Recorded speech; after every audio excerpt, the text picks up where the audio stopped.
And we are live.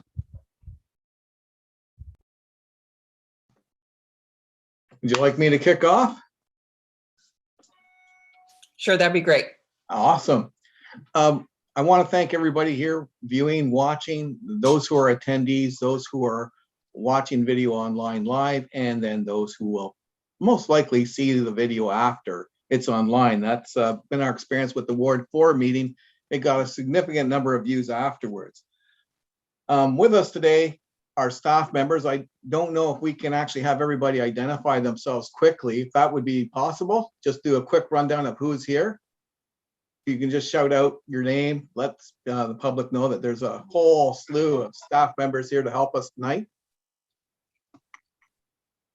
Sure, I'll start off. I'm Maria Visaki. I'm the city's Director of Communications and Community Engagement, and happy to be here to help facilitate the question and answer period. How about we go to Paul next?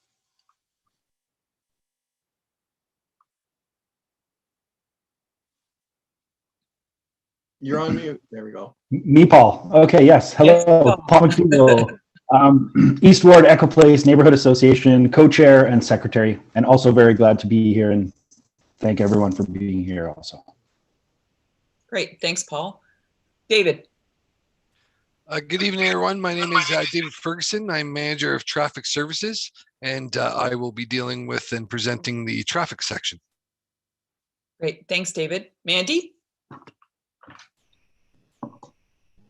Hi, everyone. I'm Mandy Samwell. I'm the president of the Eagle Place Community Association, and I'm super excited to be here and see so many people on.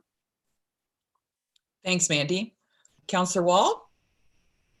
Yes, good evening.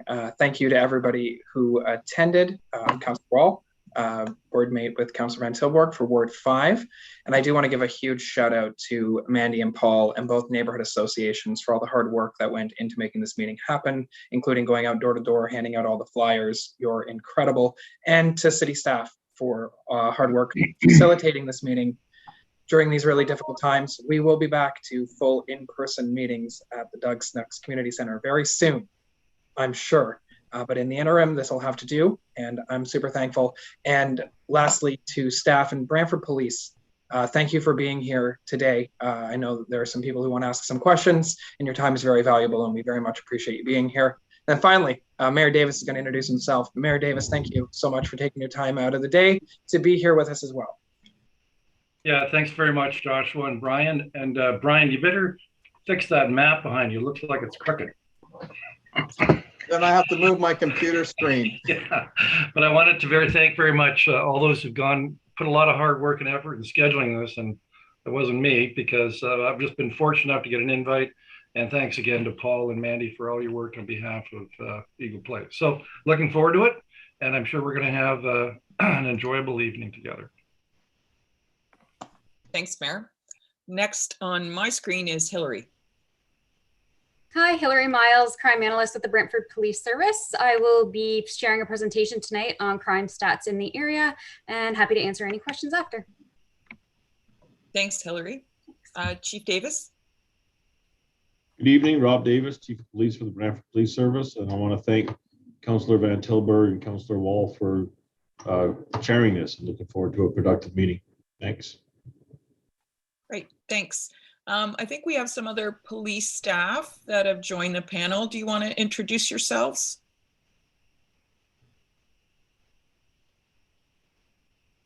Hi, it's Sergeant Bauer. I'm in charge of the traffic unit with Brantford Police. Great, thanks for being here.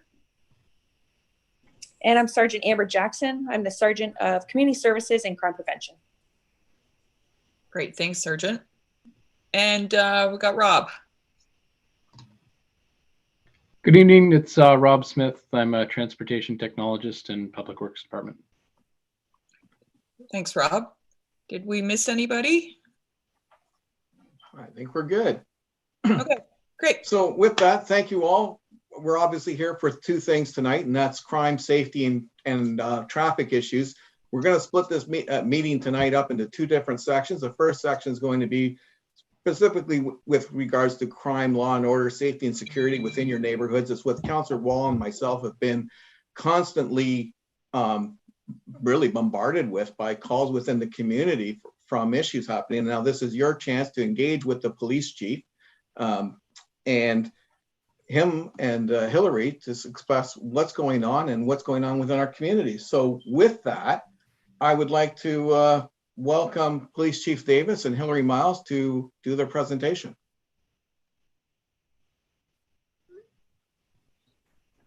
Thank you, Councillor Van Tilburg. I will turn it over to Hilary.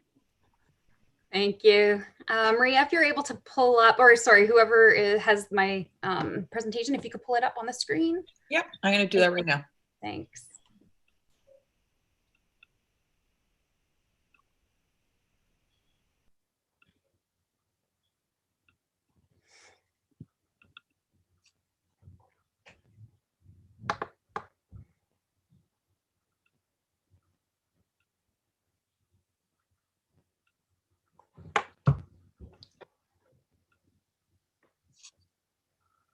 You can see that, right? Yep, perfect.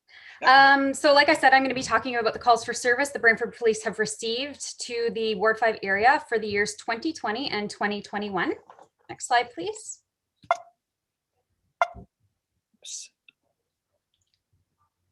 Okay, so the call types I studied are break and enters, motor vehicle thefts from motor vehicles, suspicious persons, and motor vehicle collisions. I am going to be referring to these as focused calls for service moving forward. Next slide. I'm sure you're all familiar with the area, but just a recap, this is the area that I studied for the statistics. Next, please. Okay, so in 2020, Brantford Police responded to 3,439 focus calls for service to addresses within Ward 5. And the breakdown is 199 break and enters, 55 motor vehicle thefts, 250 thefts from motor vehicles, 493 motor vehicle collisions, and 2,442 suspicious persons calls. Next, please. Okay, so this is a hotspot map of the area. So where you see red is obviously where the highest concentration of calls for services. This is all 5 of the call types studied. So this is a combination of all of them. So again, like King, Queen, Market, George, Dalhousie, Colburn Street, that's where you see the highest number of calls for service. Where it's yellow is a moderate number, and then to blue is where we receive fewest calls for service. Okay, next slide. Okay, so here's a breakdown of our 2020 break and enters. So again, we had 199. The dots on the map on the left, they represent where the incidents occurred. And then you can see next to that is the days of the week that they were reported to us. Doesn't necessarily mean the days that they occurred, just the days that they were reported.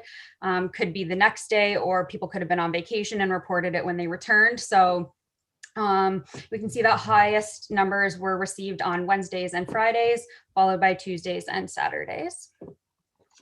And then for times of the days reported, obviously the most are we see a lot of businesses reporting them in the morning. So you can see that 8, 9, 10 o'clock are quite high there. Not uncommon for businesses to be reporting to us at that hour for occurrences that happen during the overnight hours. And then again, throughout the afternoon and into the early evening, we see a high number. And then it's pretty evenly spread out over the months, with October being the highest, and then followed by November and December, the winter months. Next slide, please. Okay, so motor vehicle thefts, we had 55 reported in Ward 5 for 2022. Again, you can see on the map where they are. I apologize, the map is kind of hard to read, but given that it's a tall area, not a long area, I kind of had to condense it a bit. So, but you can still get the idea of where they're occurring. So Mondays, we saw the highest number reported, followed by Sundays. Times of day, again, similar to break and enters, any that occurred during the overnight hours are called in first thing in the morning. So you can see 7 a.m. being the highest time of day that we receive the calls, followed by 3 o'clock in the afternoon. March and November saw the highest numbers of reports throughout the year, followed by January and December. Next slide, please. Okay, so thefts from motor vehicles, there were 250 reported in the area last year. in 2020. Again, you can see a breakdown of where they occurred, pretty evenly spread out through the days of the week. It's not an occurrence we see that really only takes place on 1 or 2 nights a week. It's pretty spread out and occurs every night. Again, similar to the other occurrences, we see the mornings when everybody's waking up, they see their vehicles have been entered, call it in, or report it to us online. So again, those are the times that they're reported, not the times that they necessarily occurred. And then for months reported, while we saw a dip in November and December, it was pretty consistent throughout the remaining 10 months. Next slide, please. Okay, for motor vehicle collisions, 493 reported in 2020. Again, you can see that was quite evenly spread out throughout the days of the week, except for Saturdays and Sundays. Obviously, most people are on the roads Monday to Friday on their way to work, which is kind of similar to the time of day that it's reported as well. So again, most occurrences are taking place when everybody is out and about, driving to work, from work, or just out doing errands throughout the day. And again, pretty consistent throughout the months reported, aside from February. You can see the higher months, the winter, we do see higher months, higher numbers of collisions just because of, weather and whatnot. Okay, and let me just warn you, the next slide, which you can switch to, Maria, it's a lot of occurrences. So this is our suspicious persons. Let me preface this by saying this is probably our highest call type. The call we receive most often is a suspicious person. So it's not uncommon for us to see high clusters in areas. And let me also state that just because it's a suspicious person does not mean that there's any criminal aspect behind it. It could simply be we've had calls where people on a hot day are sitting under a tree, or trying to get cool, or walking down the street and the person who calls us just doesn't recognize a person in that area. So it is not always there's not always criminal intent behind it. So Mondays we typically see the highest, and Fridays followed by Saturdays and Tuesdays. Pretty evenly spread out throughout the day and into the evening hours. And again, it's another call that we see pretty consistently throughout the year. Okay, so that is it for 2020. So now we're moving on to 2021. So in 2021, Brantford Police responded to 3,443 focus calls for services to areas within Ward 5. A breakdown of that: 192 break and enters, 60 motor vehicle thefts, 181 thefts from motor vehicles, 481 motor vehicle collisions, and 2,529 suspicious persons. Next slide, please. Okay, so again, the hotspot map, it does differ slightly in and around the Drum and Rawdon Street area, where we saw more red between that and the downtown core. In the 2020 map, we see less of it in there this year. Again, it's pretty similar when you get lower down into the Eagle Place area with the reds and yellows, similar to 2020. Okay, next slide, please. So there were 192 break and enters reported to police in 2021. You can see a breakdown on the map of where these occurred. Again, Mondays, Tuesdays, Wednesdays saw the highest number of calls for service. And similar to 2020, early mornings, we see quite a spike there with mostly businesses calling in to report it, but people who wake up and see that their garages or sheds have been broken into, not uncommon to get calls for service early in the mornings for that either. And this one, aside from January, it is very consistent in the months that we receive reports. Okay, next slide, please. 60 motor vehicle thefts reported to police in 2021. You can see the map of the occurrence locations. Mondays, Fridays, and Saturdays saw the highest number of incidents reported. And then a breakdown of the times of day. Again, you can see mornings, we see quite a spike from the early overnight hours. People waking up, noticing their vehicles are gone. And then November, December are quite high. The other months remain quite low. And motor vehicle thefts can be quite cyclical. It's very dependent on who is in custody, who is out of custody. If there's a well-known person in custody, we can typically tell because sometimes people steal the same types of vehicles. And if we notice that that's decreased, it could very well be because the individual's out and and then when they get out, we see a spike in the calls for service again. So motor vehicle thefts, like I said, can tend to be quite cyclical depending on who's in custody and who isn't. Next slide, please. Okay, so thefts from motor vehicles. So we did see quite the drop here. There were 250 in 2020 down to 181 in 2021. There's a map of the locations. Pretty consistent throughout the days of the week reported. Like I said before, it's not something that you see on certain days of the week over others. It's pretty consistent throughout the entire week. And then you can see the time of day there. It spikes quite a bit in the mornings, and then again at 3 o'clock in the afternoon for whatever reason. And the months reported varies throughout the early months of the year, and then it's pretty consistent throughout the summer. Slight drop in September, and then again, pretty consistent throughout the end of the year. Next slide, please. Okay, motor vehicle collisions. We did see a drop in this as well, down to 481. Again, you can see where they occurred. The days of the week, again, similar to 2020, Monday, Friday saw the highest numbers. And again, similar to 2020, the times of day that they're reported are typically during the daytime hours when everybody's out and about. And again, you can see that the higher numbers occurred in November, December, when the roads are snowy and wet and icy. Okay, and last slide, please.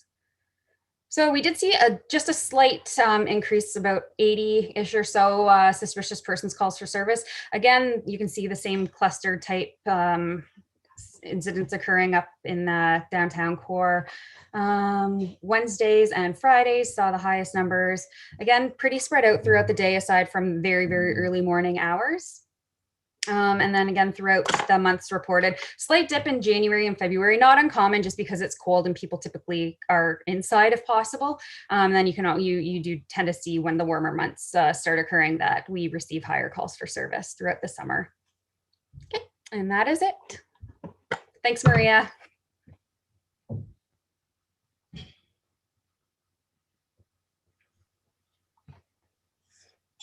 Thank you, Hilary. No problem.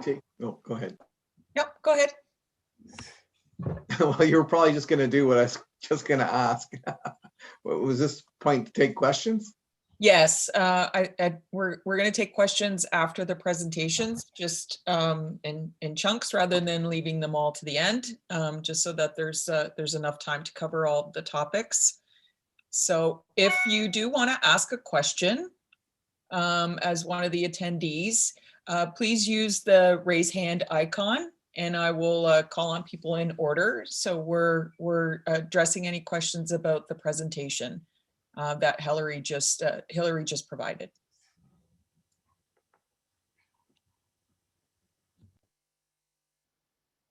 Okay, Kalina, go ahead. Hi there. Hi. Thank you for having this meeting. I live in East Ward. I'm just curious, that's all very interesting information. I'm curious what those statistics compare to the rest of the city or other neighborhoods. Like, I think this is a high crime area, right? Like, in context, what is it? Do you know what I mean? That's all. Yeah, we do see a higher number of calls for service to Ward 5. I did do a presentation comparing all the wards, and Ward 5 was definitely the highest number of calls for service between all of the wards. Okay, thank you. Yeah. I thought so.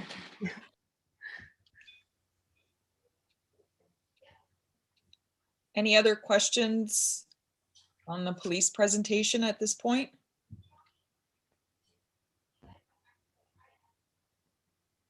So I have a question, Maria.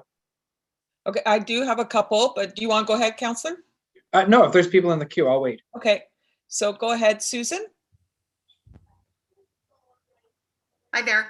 Just to piggyback on the last comment, from a statistical population perspective, are you saying it is higher based on population? Not specifically population. Of course, it is a much more dense area than some other parts of town, but just an overall, when I looked into it to do the comparison before, I did not look at as per capita of each location. I just looked at overall crimes for the comparison. And like I said, Ward 5 was quite significantly higher. Thank you. You're welcome. So next we're going to go to Ross Bennett. Go ahead, Ross. Yep, go ahead.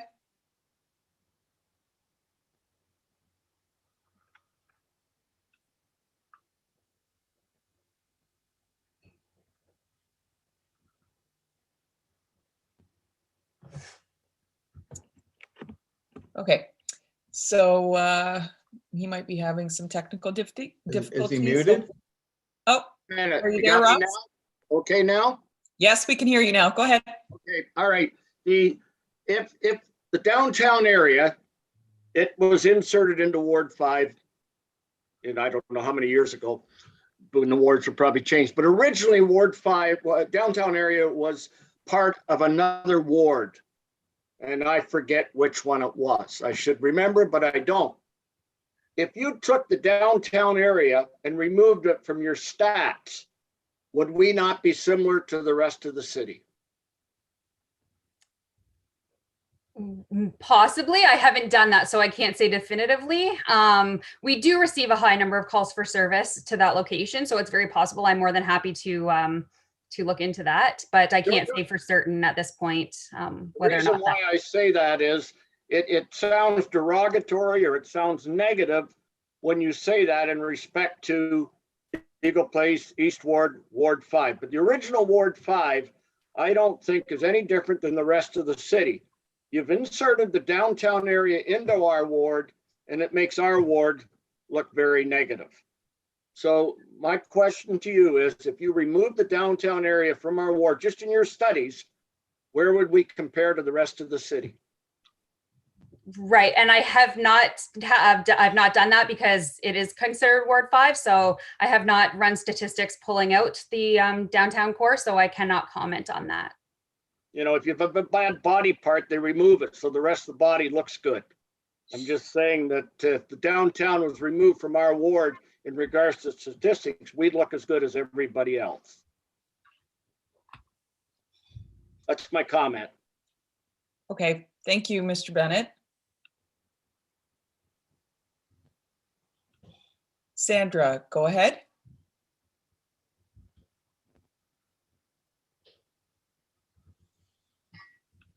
So Sandra, you need to unmute. Okay, thank you. I'm looking at the map and I can't see my street on it. I live on Superior Street and it looks like that part of Eagle Place just disappeared somewhere.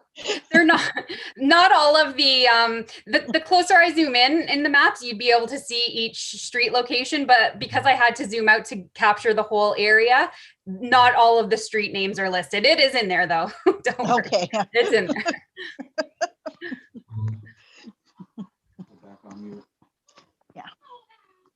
If I can. Did you also have another question, Sandra, or just no? That was it. That was okay. it. All right. Thanks. Thank you. Okay. Mr. Powell, Ed? Yes, you can hear me all right? Yes, go ahead.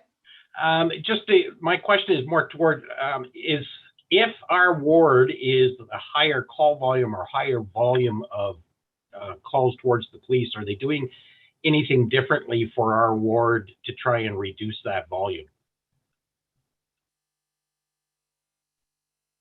Because I mean, as a citizen of, or someone living in this area, it's kind of not very good to hear that our area is the highest crime rate in the city, or highest rate in the city. I shouldn't say just crime. But... Yeah, no, it's just overall calls for service. Right. But I will let the chief answer this question. So a couple of things factor in here.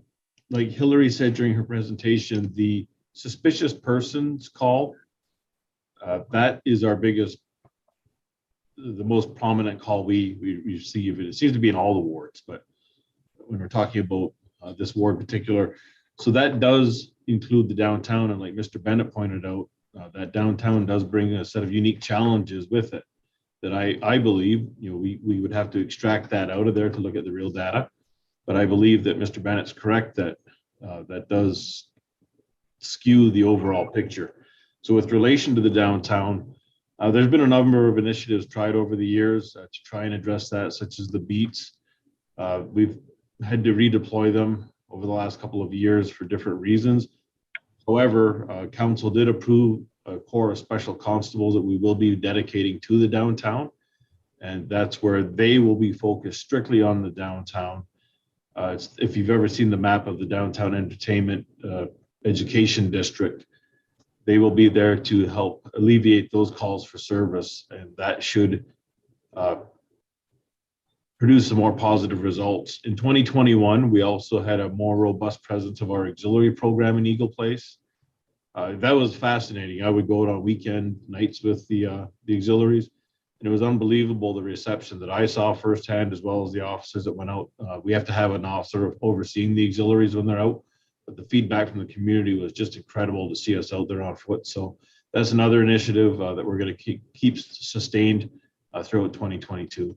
And then we also have our Citizens on Patrol. That one's been difficult to run through COVID because of the regulations we've had to follow. But let's cross our fingers. We're nearing the end of those regulations and restrictions so that we can also have the Citizens on Patrol more engaged and more visible in the ward. Thank you. Okay, I don't see any other raised hands now. Councillor Walt, did you want to ask a question?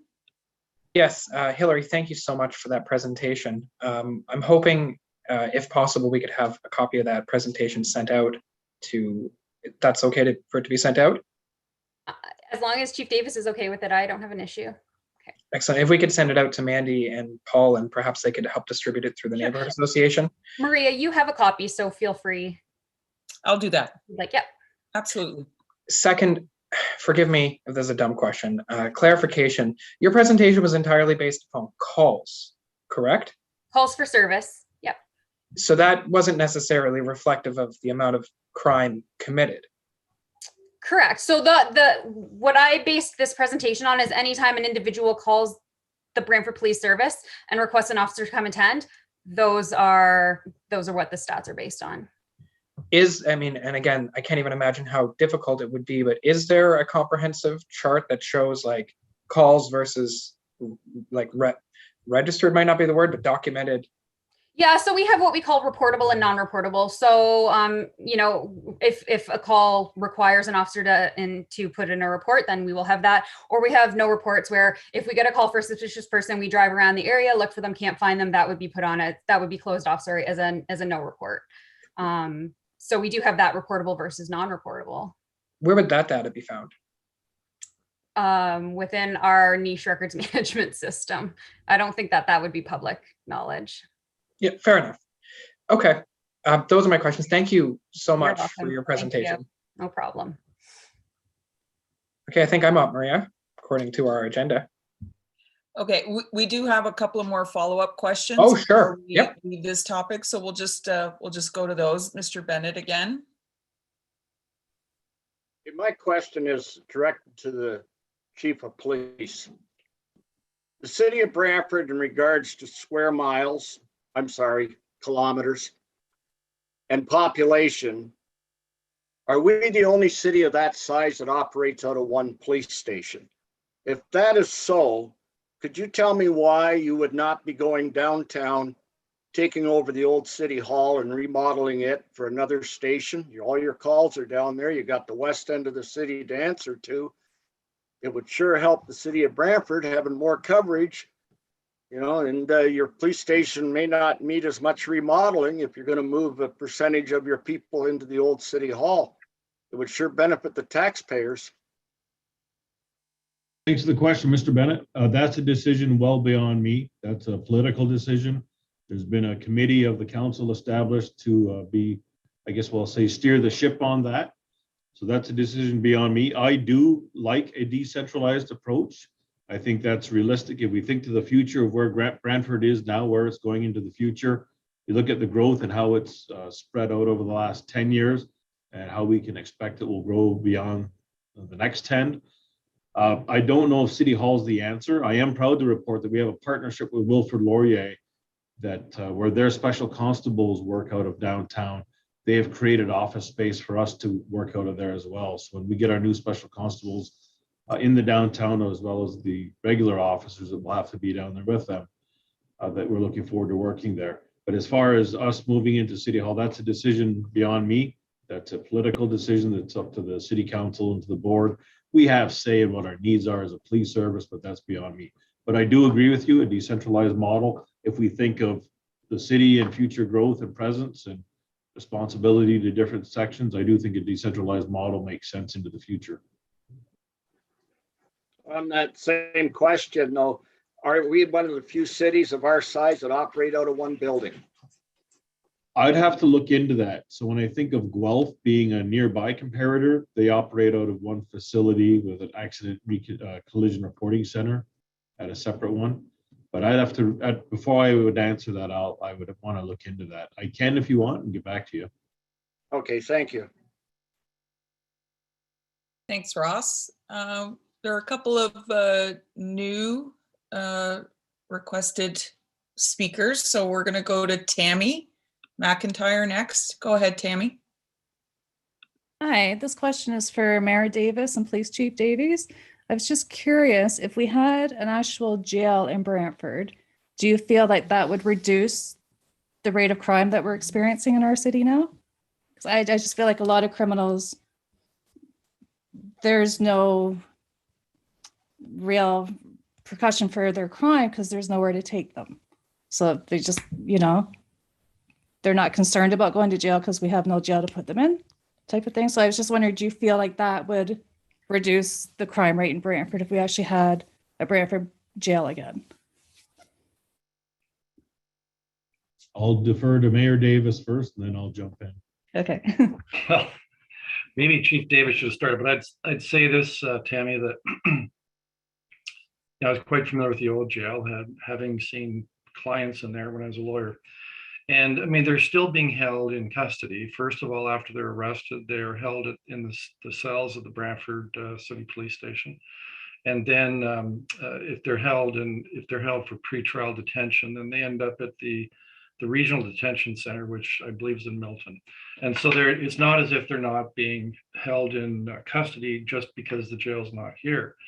But one interesting phenomenon that some of the Crown attorneys have suggested to me is that in the days of old, when we had many of the people that were being held in custody, waiting their trials, they'd be held here in Brantford at the old jail. And so they'd be associating with people from Brantford primarily. Now they're going to Milton and the regional detention center. So now they're interacting with those who are involved in crime in the GTA. And that there is some speculation that may have led to some of our local people who are into the crime as a way of life are now interacting and intersecting with people from the GTA, facilitated by the Milton Detention Center. That's not a decision the city can make or the police chief. That whole detention system is administered by the province, and they closed the Brantford jail for a number of reasons. One, it just was so old and needed work, but I think because of efficiency. So I agree with you that it probably would be better if we had a jail here, but not on the basis of just more of them would be held in jail, because if the system says through the bail system that they're to be held in jail, they'll be held in jail, just not here, but in the GTA or in Hamilton. Thank you. If I'm wrong, Chief Davis might correct me on that, but. No, I agree, and you may have heard Mayor Davis and I speak about this in other venues, that we hit this perfect storm in late 2019. We were told about bail reform. It was going to be implemented. It rolled out. We're told about it late 2019. It comes into practice in early 2020, and then bang, COVID hits. So we saw bail reform rolled out, which we saw, in my opinion, my observation, and what I hear from citizens, is it appears that the criminals' rights trump everybody else. That the goal of the system now is to ensure they are released from custody as part of bail reform. Compounding that was the COVID pandemic, where we saw a reluctance to incarcerate people in we use Maplehurst facility for fear that they would be in a super spreader type of environment. And so we've had this perfect storm where we're seeing, we call it the revolving door, that we're arresting people, and they're quite brazen with our officers that they'll be out on the street before their officers are done their shift, because they know bail reform has caused many obstacles with what we used to see with where if we had the grounds, we would hold them to put them before justices of peace, and they would have to justify why they should be released. And if they couldn't justify that, they would be detained in custody until their court date. That's definitely changed. And then again, with COVID, there was a reluctance to see people incarcerated in Maplehurst. So we've hit this perfect storm, and we feel your frustration. Like I said, it's just the brazenness we're seeing, that when the offenders are telling our officers they'll be back on the street before our officers done their shift, that stings, but we keep trying. Right. So to your question, would a jail here help? I think Mayor Davis is bang on. It's almost become like an education system for criminals by them going to the bigger center. I don't know if a local jail would remedy the issue we're seeing with the revolving door. That has to be a fight for our local MP and our local MPP. And I am proud to say that we are working, Mayor Davis and I are working with both of those individuals to try and make some headway.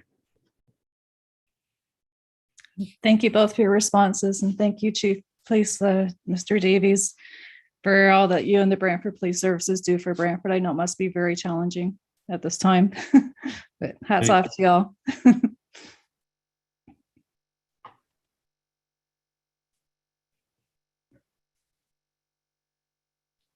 You're on mute, Maria. Oops, thanks. I was just going to ask her to unmute. Okay. Kathleen, go ahead.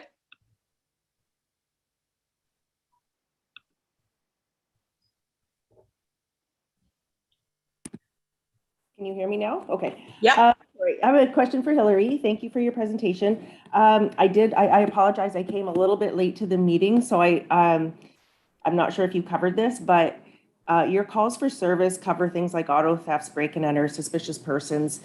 Is there data based on calls about violence, either domestic or on the street otherwise?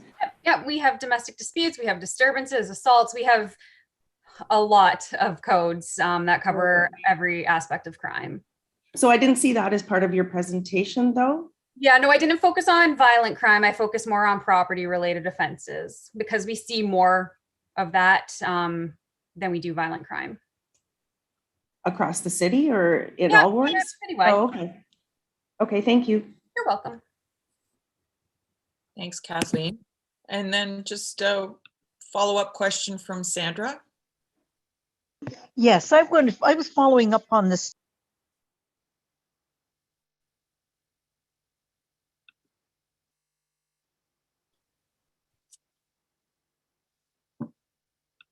Sandra went on mute. Okay. Sandra, are you back?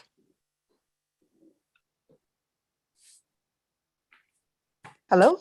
Yep, we can hear you now. Okay, I got a motion detector because I was told when I phoned in to report these issues to the police that they would not send an officer out to investigate unless I had a motion detector with tape that I could show them something. So I sat down and did the whole report, and the report is a fairly cumbersome document. So I filed the report. I got the motion detector, and I sort of feel like I'm doing my own policing, and I find that a little upsetting. I know these are just trivial things, but it's very upsetting to think somebody's walking up and taking things off my porch and stealing my license plates. And I'm just wondering, is there anything we can do about this?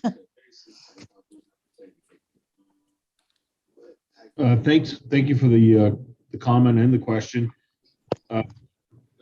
Doing what you just did, letting us know about that is a huge help to us, because I hear this consistently from citizens that when they've called the police service, there seems to be an inconsistency in what they're being told by the communicators they deal with. We're working towards remedying that. We've created supervisors in our comm center. We're getting them training through an accredited body that provides comm center training, so that hopefully when people are calling, we'll have a more consistent message. With respect to like what you're saying, where we wouldn't send somebody out unless you had video, that's disturbing. So I'd like to reach out to you afterwards if we can. If there's a way you can facilitate that, Maria, so that Kathleen and I can have a conversation, because I'd like to look into that more. Just with respect to your question, what can we do? You know, what I saw in Eagle Place in I've lost track in between lockdowns. But when we held the meeting at the basketball court that Councillor Wall, Councillor Van Tilburg, and Mandy organized, what I saw there was a community that genuinely cared about its community.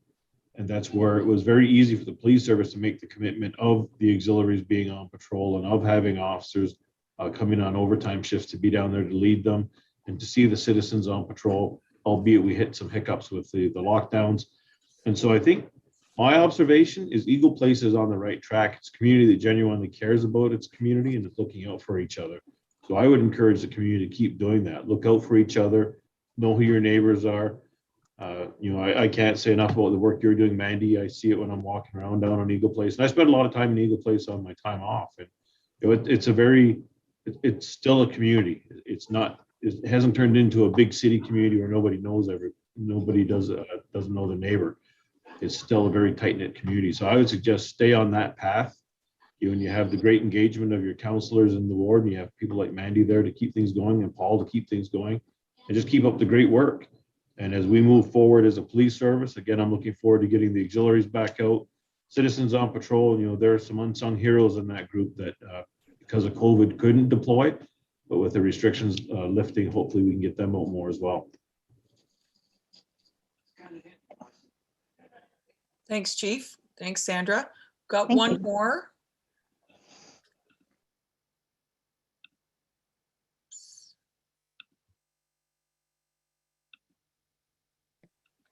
Hi there. Kalina, go ahead. Yep. I have a baby with me, so there might be some cooing. So apologies in advance. So I live on Peel Street, right? Which is it's not down to, I know it's in East Ward, but we're not right downtown. We're also not in Eagle Place. And I feel like a lot of these measures that we've been speaking, that the police chief has been speaking to, are towards those two areas. So I kind of feel like the rest of it is kind of being left out. And I had a break-in in my home, and the police came, and she was very lovely. And we had video surveillance, and I sent the video surveillance to the email I was given, and I never heard anything again. And I understand that the police is busy, and I was like, I didn't really have any hope that this person would be caught, because I was like, this is a small peanuts. I don't, what I mean? I don't expect to just expend too many resources on it. But I just kind of never heard again, which was a little bit disappointing.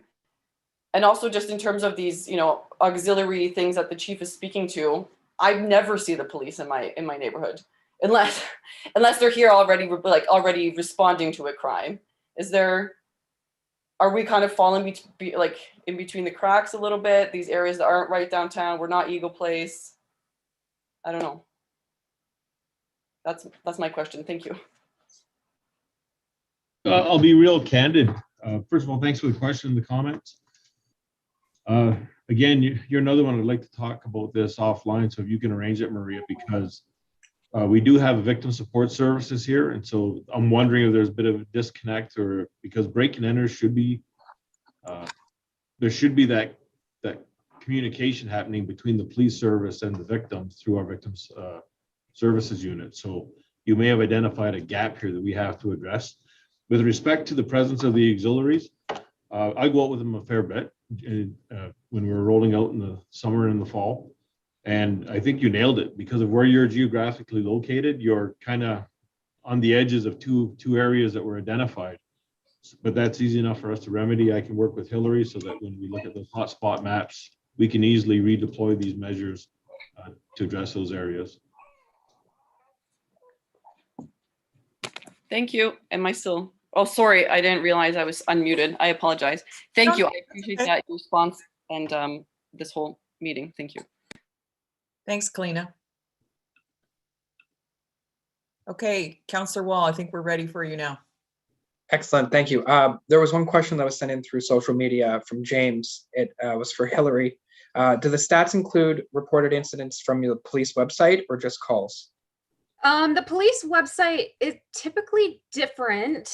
So when they're initially reported, it goes to our resource officers. So it really depends on how they enter the call. But if we have a break and enter where an officer doesn't need to be dispatched, they would take the call and then they would enter that as a 911, which is our code for break and enters. And then yes, it would be counted. So provided it is closed off as one of those call types, yes, it would be counted, which most typically are. So yes.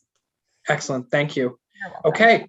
So following the agenda, before we move on to the next thing, thank you again for your presentation. And Chief Davis, thank you so much for your willingness to meet one-on-one with our constituents. I know that you've done that numerous times at my request and from the request of people Brian and I serve.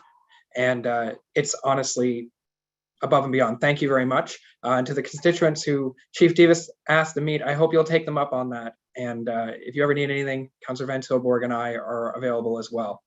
If I could interject briefly, Maria, earlier I saw Chris Markell's hand up. It had disappeared, but I believe he still wishes to speak regard to the chief. Okay. Yep. Good catch. Hi, Chris. Can you hear me? Yep.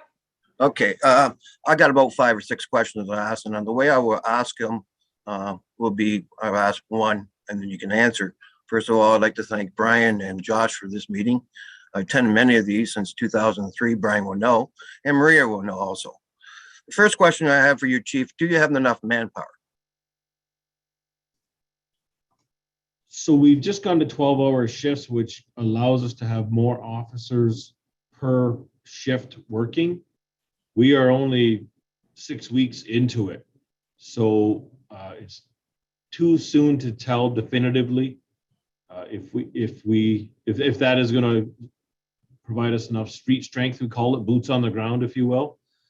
I'm very excited to have the special constables for the downtown, which will then again allow us another measure. So at this point, it would be premature for me to say definitively yes or no, being only 6 weeks into our 12-hour shifts, which gives us additional people on the platoons.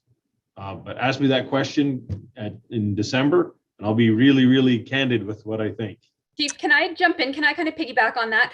So because I look at all calls for service, I have definitely seen that the wait time for an individual to see an officer has decreased significantly since we've gone to the 12. So what we did was get rid of a platoon, and then those officers from that platoon were put on the remaining 4. So we like Chief Davis said, we have more officers per platoon, and I've definitely seen a decrease in wait times for individuals to see officers.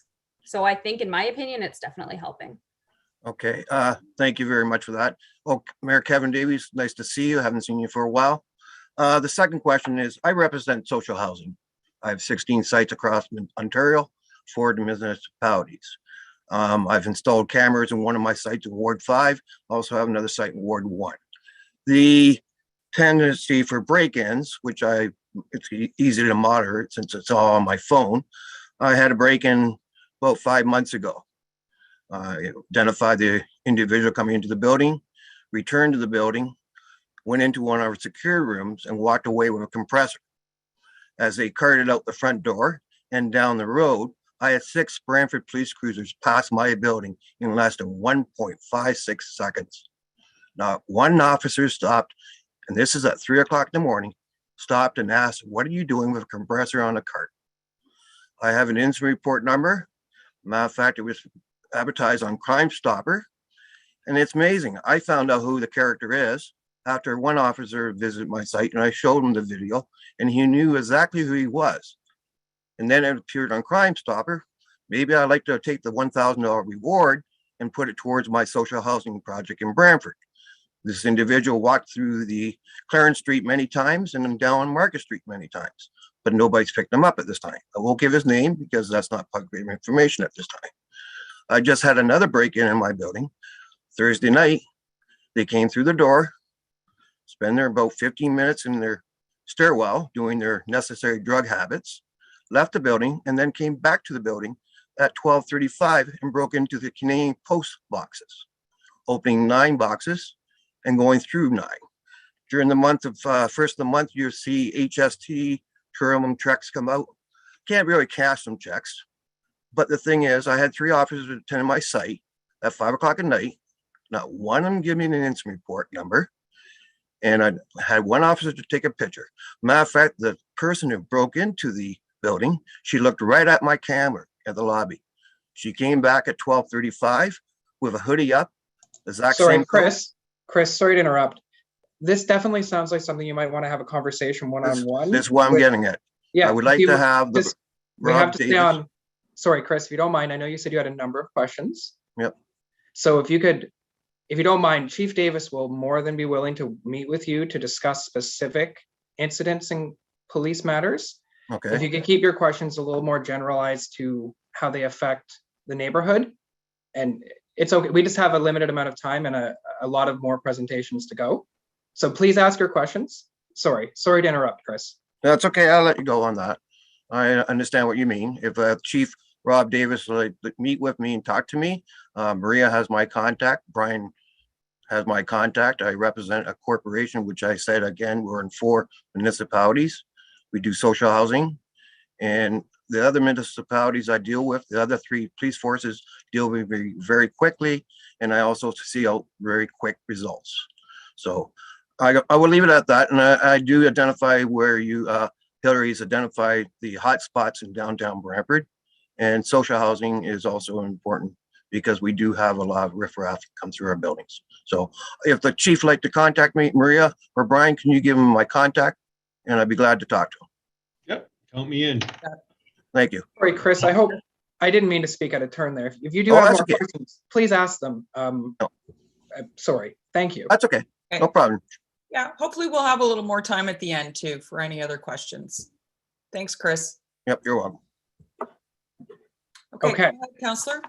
Thank you. It is my pleasure to introduce Mandy Samwell and Paul McDougall, who are here in many roles, but today they're here right now for the Neighborhood Alliance. Mandy and Paul are going to give us an update on the safety toolkit and the community neighborhood watch. So I happily pass the floor over to Mandy and Paul.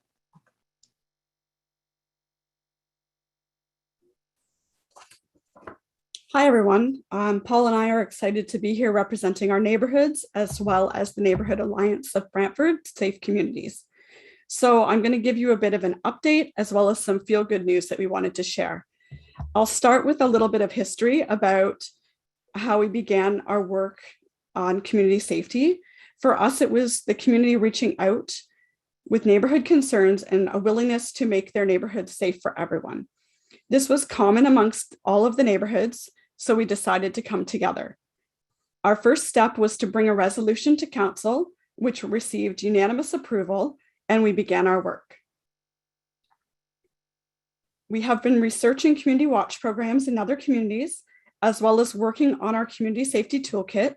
Some of the pieces you'll have seen have come out, and some are coming out soon, which are our who to call resources that will have all the important emergency numbers and non-emergency numbers for community members that they will need at a glance.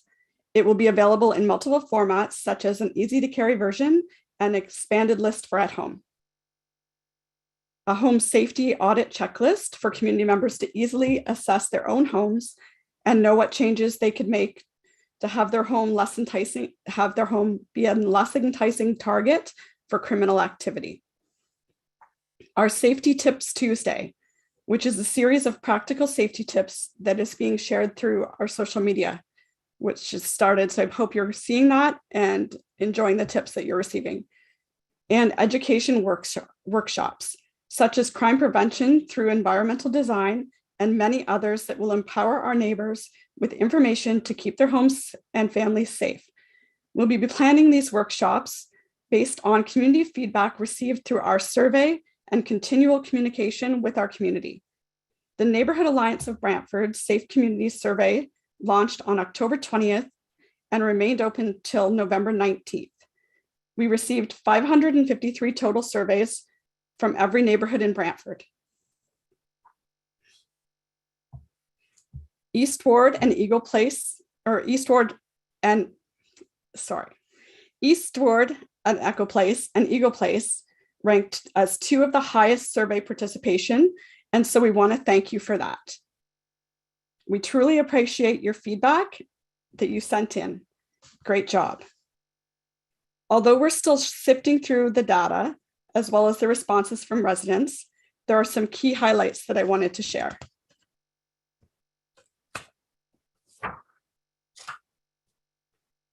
So 33% of respondents said they would be interested in participating in programs to support and educate both neighbors and individuals about crime prevention. 54% of respondents said they already have taken steps to make their homes safer in the past year. 75% of respondents said they feel safe going for walks or visiting parks in their neighborhoods. 90% of respondents said they know their neighbors. So we were super excited to see that because that's very important. And 97% of respondents said they look out for their neighbors and their properties and their best interests. These results confirm that safety in our neighborhoods is important to all of us, and that neighbors are willing to work together to make it safe for their families, friends, and each other. Once we have all of the results, we will be sharing it back to our community, so keep an eye out for that. Next steps for us, we will continue to work towards safer neighborhoods through education, resources, and working together with our neighbors, the BPS, city staff, while preparing our report for council, where we will be sharing our research into community watch programs and best practices, and our recommendation to support the safety of the neighborhoods we all love. Thank you. We'd be happy to take any questions. Thanks very much, Mandy. Are there any questions of the Neighborhood Association?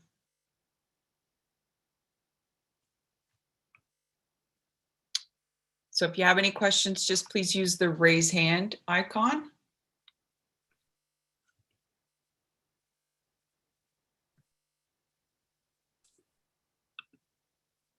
Go ahead, Kalina. Hello again. Hi.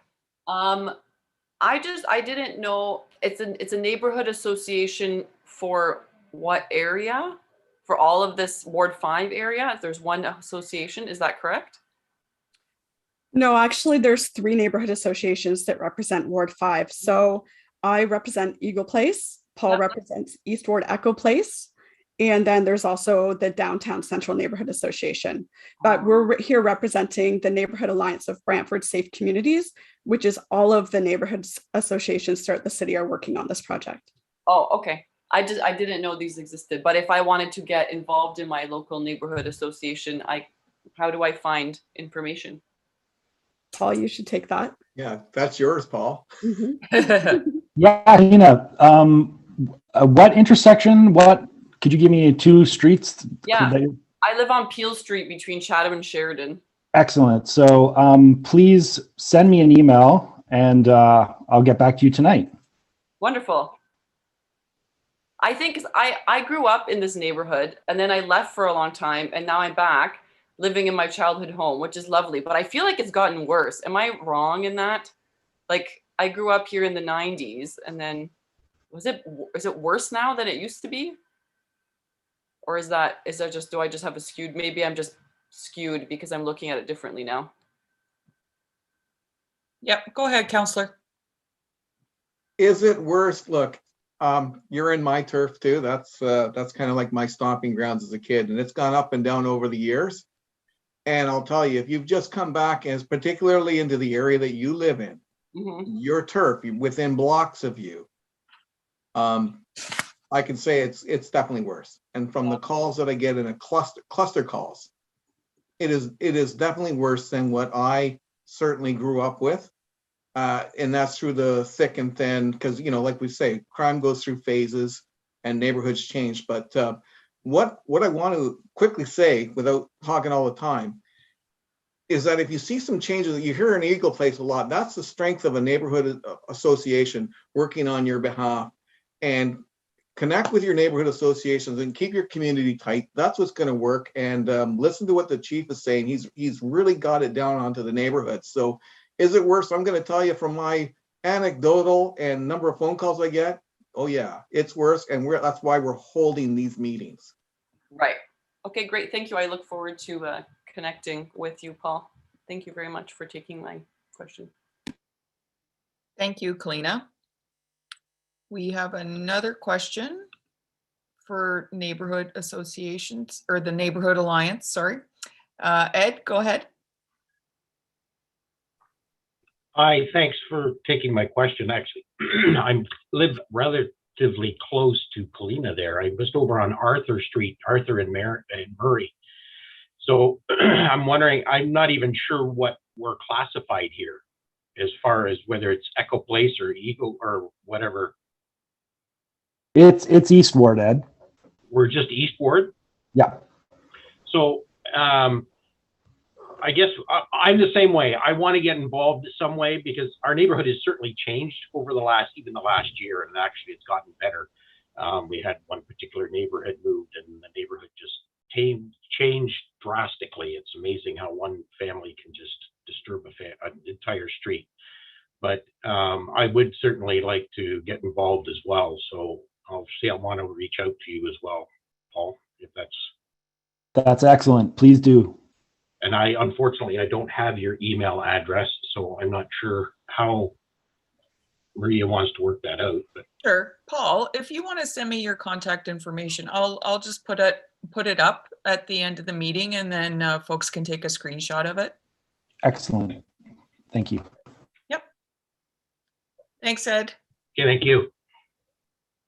So we're going to go to Councillor Van Tilburg next to introduce the next presentation. Here we go. We're going on to safe streets and designs. Mr. Ferguson, the show is all yours. Good evening. Thank you. Entertain us. Let me just pull up my presentation here. Share. Maria, is that up? It is. You're good, Dave. Perfect. Thank you.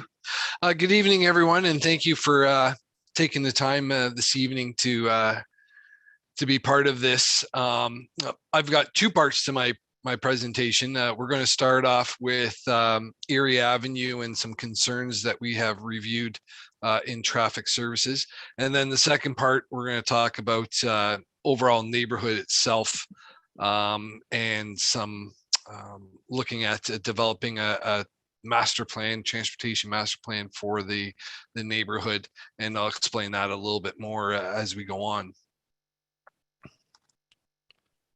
And let's just, there we go.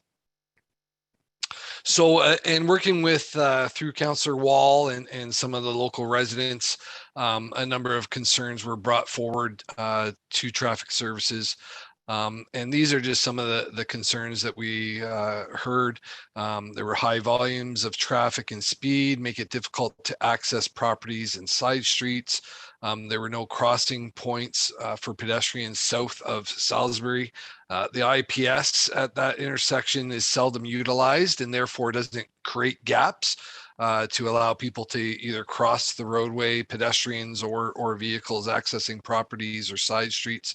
And the original request was to implement some always stops to create these, we'll call them artificial gaps. So just the characteristics of Erie Avenue. So it is classified in the Transportation Master Plan as an arterial roadway.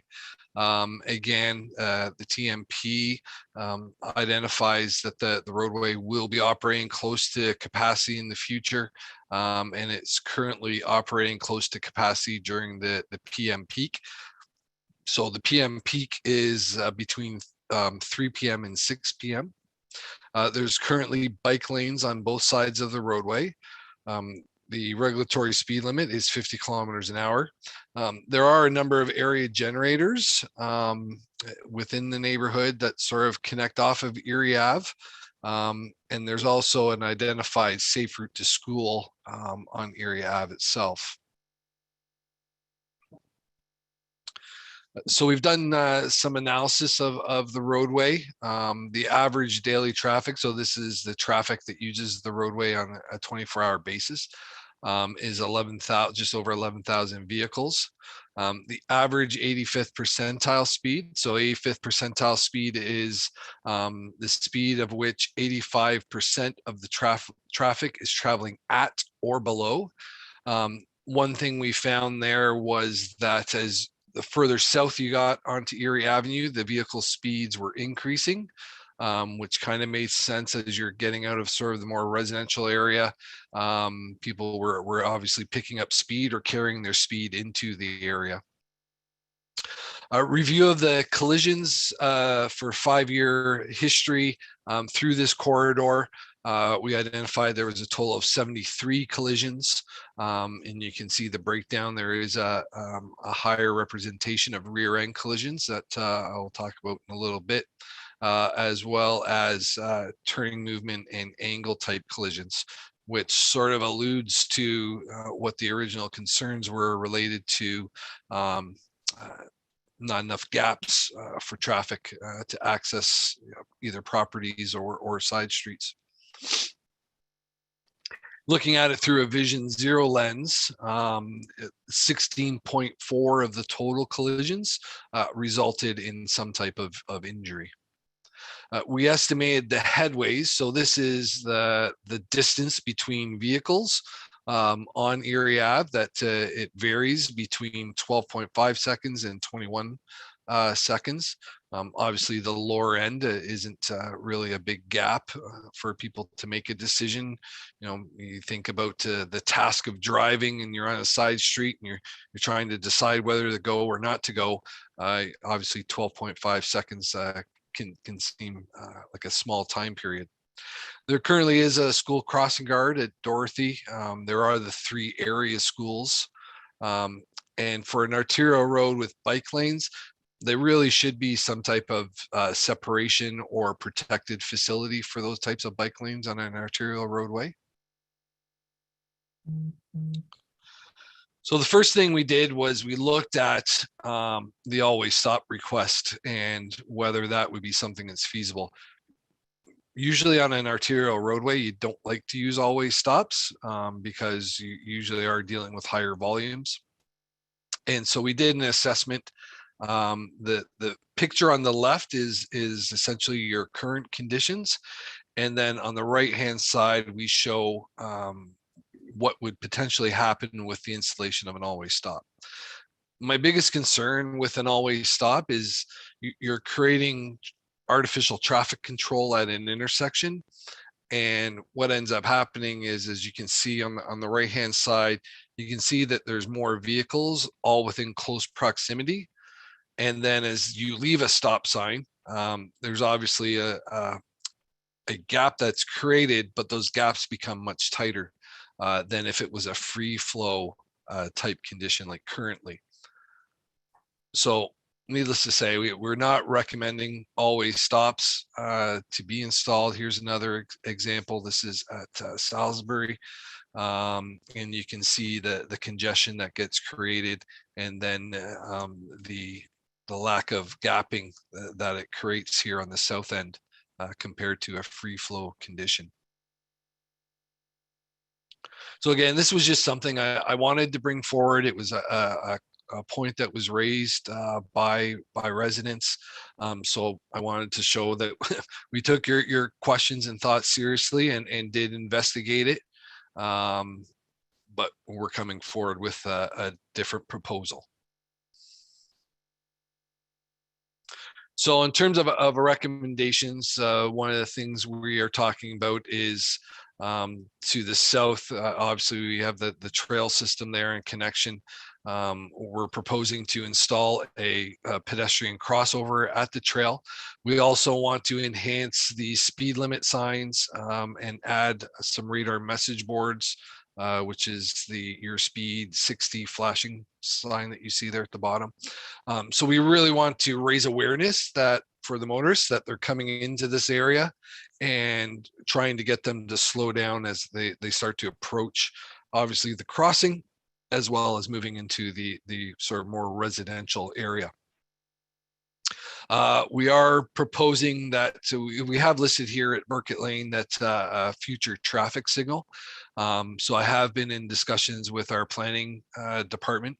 They are currently reviewing this. It could be something else. It might be a roundabout, which would be nice for a type of gateway feature into the area. But that's something they're looking at through development, and whatever comes from that development process would be funded through development. The other thing, I'm big on school zones. You know, our children are the most precious thing to us. And being a father myself, my kids are older now. So, but I always look at things through the lens of when they were younger. And so one of the things we're going to identify here is the need for highlighted school area signs, as well as a reduction of the speed limit to 40 kilometers per hour through that zone. There's a second part to this. This also sets up for future. We're currently reviewing community safety zones, and we'll be reporting to committee and council later this year on that. So that sets it up as a potential location for that, as well as a potential location in the future. We are investigating automated speed enforcement, which is also otherwise known as photo radar, which is now in place in the province. So again, this sort of sets that all up for any potential future installation.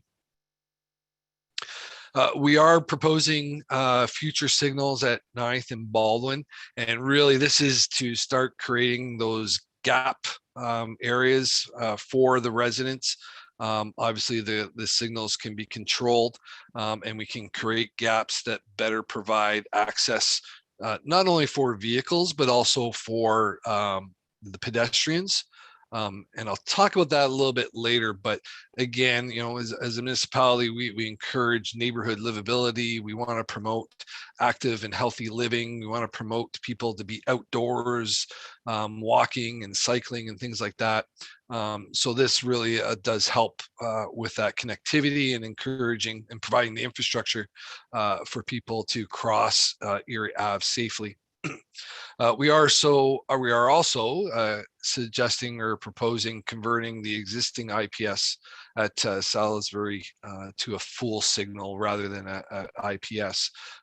Currently, the signal will only turn red if it's activated by a pedestrian. But if we create it where vehicles can access and activate that signal, it'll help create this gap issue that we want to have, so that people can access properties and side streets. So in the earlier, I talked about the collision pattern, and so we utilize a program. It's through the Federal Highway Administration collision countermeasure programming. And what that does is it provides you with a list of potential countermeasures to address a specific collision pattern.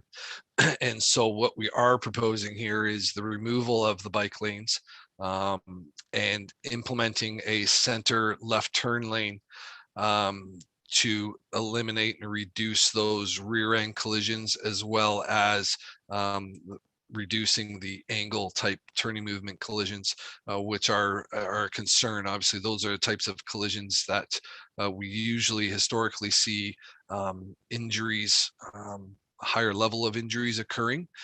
So this type of design would help that. This would also assist with the gapping and ability to access properties as well as side streets. Now, obviously, we talked about earlier that seconds and gaps that are available.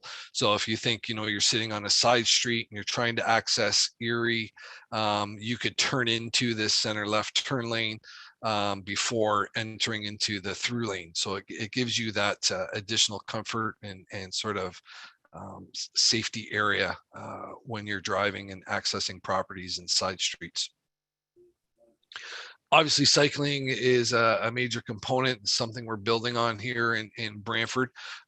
So you know, to compensate for what we're doing here, one of the things we will look at is through future construction, being able to add a more appropriate cycling facility that's separated from the roadway itself, as well as we still want to promote cycling. And so what we propose to do is develop a cycling network that utilizes the neighborhoods on either side of Erie Avenue and provides that connectivity between both sides.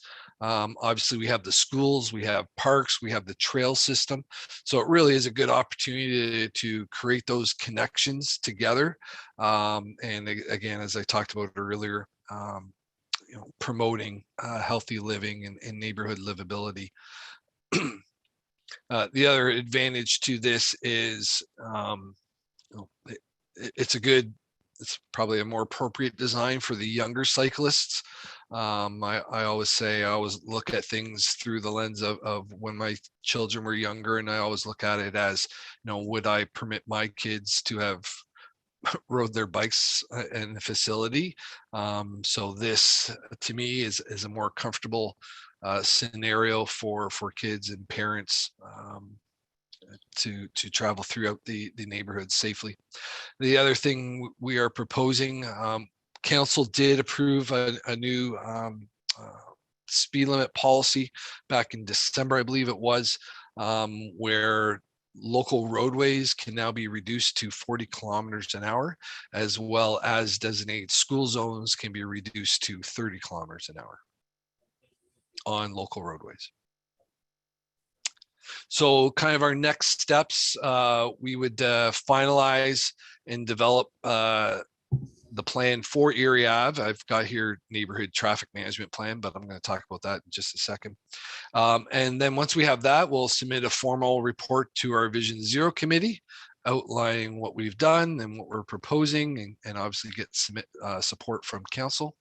Once we have that support, there's a number of quick wins in this proposal that we'll proceed with and start getting implemented, as well as begin preparing our 2023 capital budget submissions.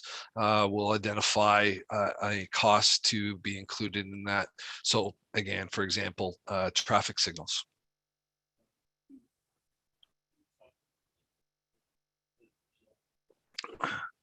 So a neighborhood traffic management plan, just want to talk about it. So one of the things we've really moved towards is looking at neighborhoods holistically rather than looking at individual roadways. Traditionally we would look at an individual roadway, somebody would ask for traffic calming on their road, and maybe we would implement it, and then the neighbors on the street over want something now because they see it on this street. So it's really better to create this holistic neighborhood plan that looks at the issues that the residents bring forward. So going forward here, the next step is to open the floor to the residents to provide us with feedback. What we're looking for is for you to identify what some of your concerns are in the neighborhood and what some of your proposals might be or suggestions. We would then go back, look at the whole neighborhood, take in the feedback that you've provided, and look at what we can incorporate to address your issues. You might come back and say, we should have an always stop here. We might look at it and come back with something different, but we're looking at it to address that issue that you've raised. And so now I'll open the floor up to the residents to comment on what you've seen with respect to the changes on Erie Ave, as well as the neighborhood as a whole. And if you want to identify any opportunities for us to look at and develop, I've got my notebook here to make notes. So we're set to go, and I'll hand it over to Maria. Great, thanks very much for that presentation, David. We do have a couple of folks in the queue, so we're going to start with John Gafusha. Go ahead, John. Yes, Dave, for the benefit of those that weren't at the meeting on Friday concerning the always stop at 9th Ave, we enjoyed the presentation. We thought pretty much everything you put forward was good, but we're still not convinced that the always stop at 9th Ave is a bad idea for the following reasons. We've gone through the city on other minor arterial roads where there are many, many always stops, and they seem to work. That intersection has been designated for a signal in the future. So I think we came away from the meeting wondering why you couldn't make that, put in an always stop on a trial basis just to see what it would do. If it reinforces your point, fine. And if it proves us wrong, fine. But at least try it, because we don't, of all the information that you presented, we believe that's the weak link in the whole speed and volume issue on Erie Ave. That's my question. Yeah, and you did bring up some locations in that meeting, and we did go back and look at those locations. So the biggest difference between those locations, I believe it was Tollgate, I think you mentioned, looking at the volumes there. So as I mentioned in this presentation, Erie Ave has a 24-hour volume of just over 11,000. That those locations on Tollgate, the average or the AADT 24-hour volume is around 7,000 vehicles. So that's a major difference in terms of volume. It's also a 4-lane roadway compared to this where it's 2 lanes. So in a 4-lane capacity issue, you look at that, and that roadway there can handle approximately 950 vehicles per hour per lane. So you're able to operate that roadway at a higher level of service compared to what we have here. Obviously, your limit here in terms of hourly capacity is around 1,800 to 1,900 vehicles per hour in both directions. So those are some of the differences there, and maybe why those locations might work a little better from a traffic engineering perspective and standards and things like that. You know, an arterial roadway is meant to move traffic, and an always stop really isn't appropriate. I looked into the timing of those stop signs, and I know they've been there for a very long time. They weren't something that was implemented or recommended by myself, so I can't really speak on that. With respect to this, again, based on what I'm seeing from an operational standpoint, and what the issues and concerns are, we wouldn't be recommending an always stop. We would remain with a traffic signal.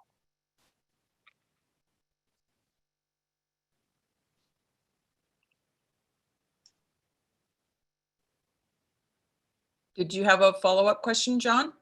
Yeah, I missed what Dave said there at the end of his sentence. Did he say that there would be a traffic signal there as opposed to an always stop?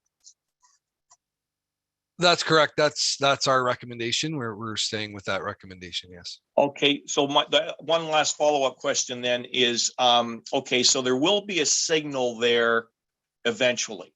Is this all dependent on the development at Burkett Lane and Fifth Ave? So we obviously have a capital budget process. We do budget for signals on a yearly basis. So through this process, we would be including this as part of our 2023 capital submission for council to consider for approval. Okay, so just to clarify, there's a possibility of a signal there next year. Pending council approval, correct. Okay, thank you. Thanks, John. Okay, we're going to go to another first-time speaker.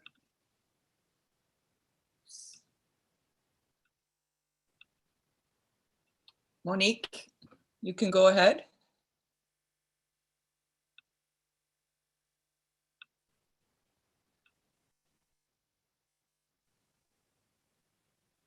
So Monique, I had to make you a temporary panelist because it wouldn't let me unmute you otherwise. So you can go ahead.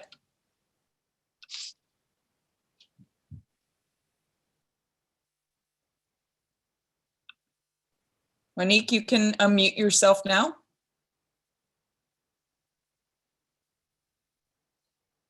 There you go.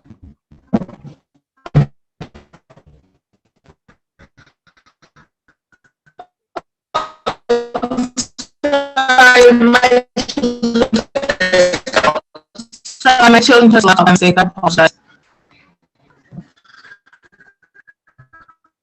Okay, we didn't catch that. Do you want to try again with your video off?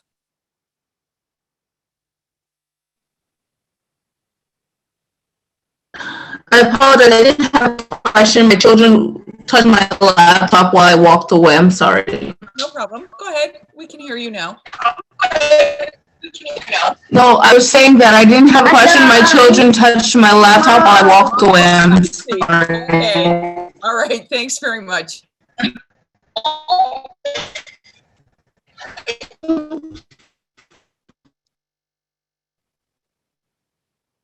Okay, so we do have another question from Jackie. Go ahead.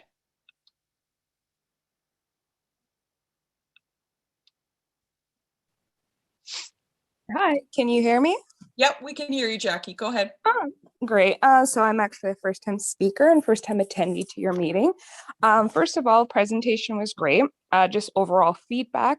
If we could actually spell out the acronyms as of someone who's around for the first time, I'm like, always truck, AWS, and then I found out later it's always stop traffic. So just as a little feedback from somebody who's new.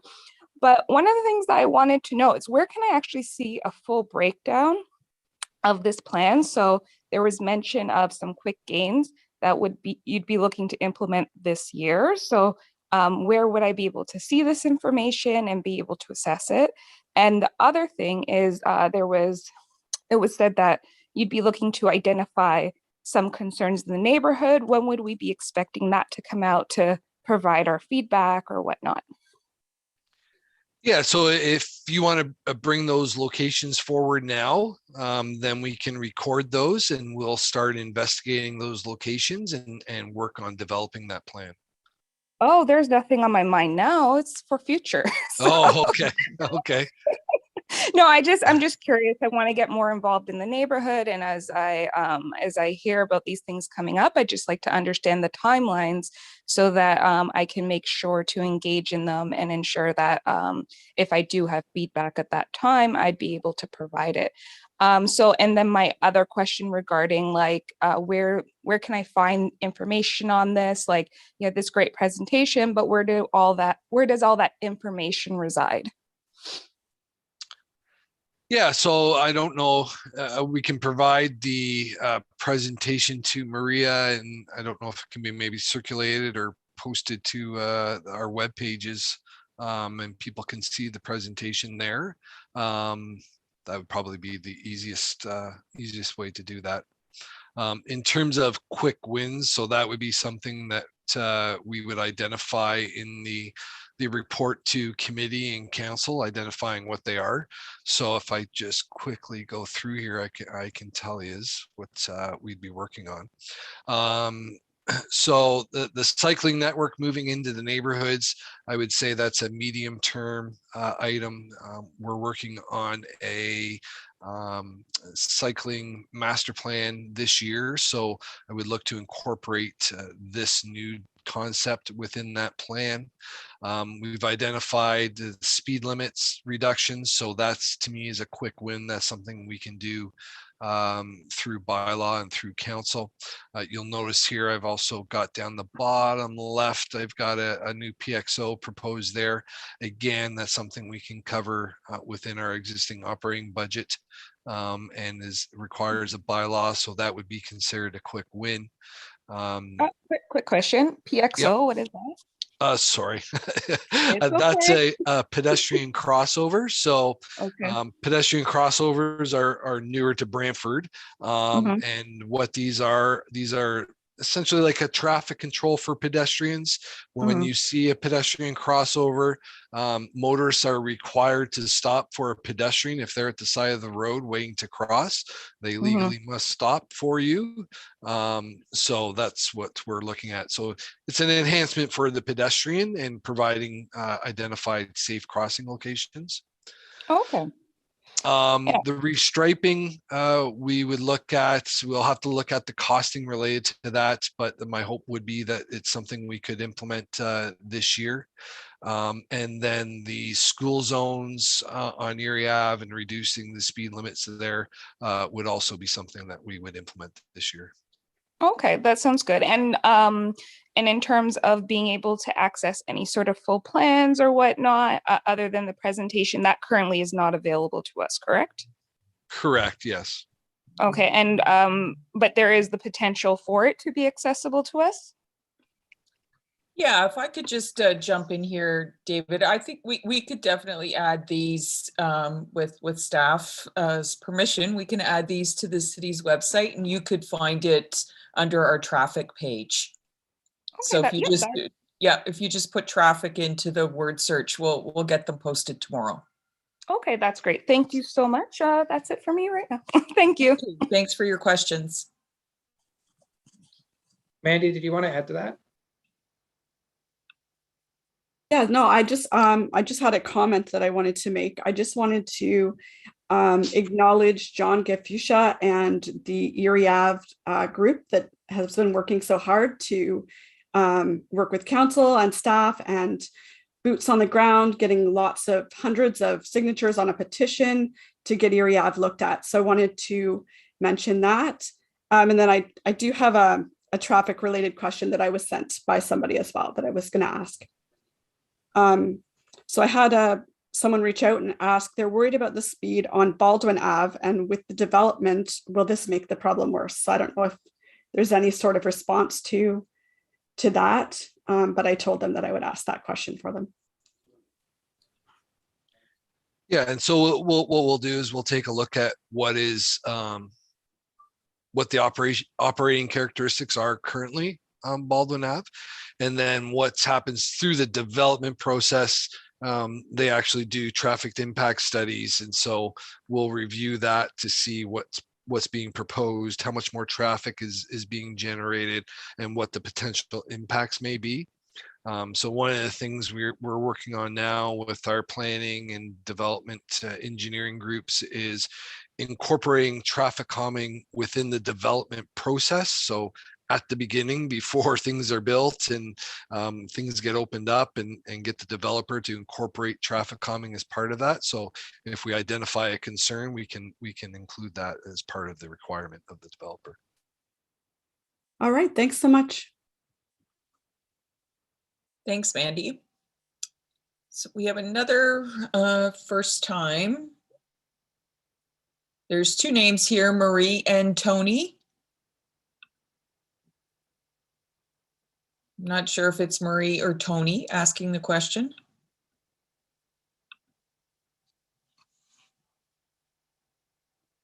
Can you hear me? Yes. Oh, hi. I was wondering, we are living on Eagle Ave, very close to Superior Street, and the traffic here, it's incredible. Like the speed of cars is crazy every day. And that's something I brought forward before, and they put those speed, when they monitor the speed for a while, but I don't know, it hasn't made any difference. Everyday cars are speeding on our street like crazy, and I was wondering if there is anything that is in progress to help with that. Yeah, so I'll look into that data and see what we have on file and what it looks like. So speeding is the primary issue?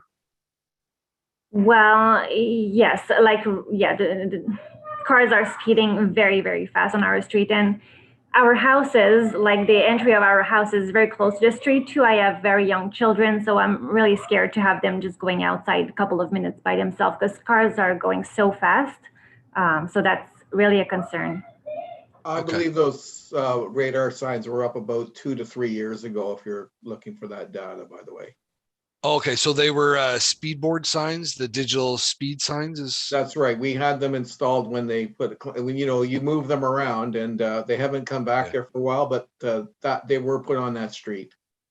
Okay, we have some new devices that we purchased last year that will monitor the roads for volume and speed, and we can put them up without anybody even knowing they're there. And so they're a great tool to get a good, true representation of what's happening. So we can arrange for that. Okay, great. Thank you very much.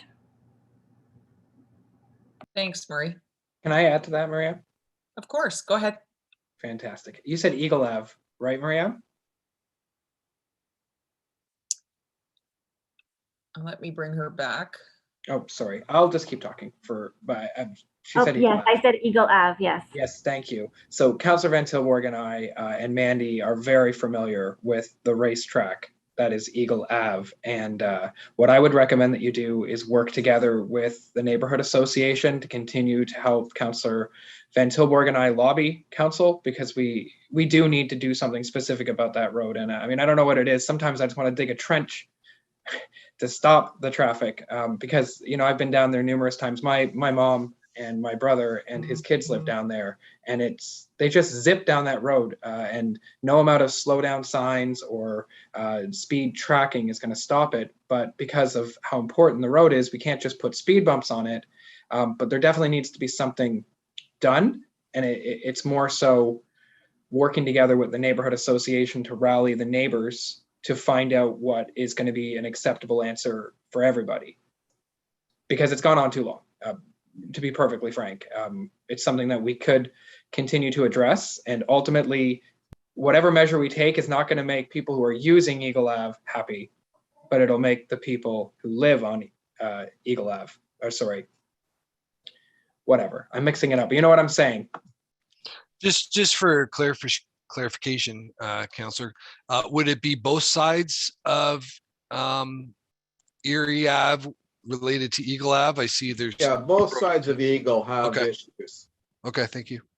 It's a racetrack. That road is ridiculous, especially when you get down towards the end of it. I mean, I've seen cars, personal experience. I've been there and I've seen cars zip past me 60, 70, 80 kilometers an hour. And at nighttime, it's even worse.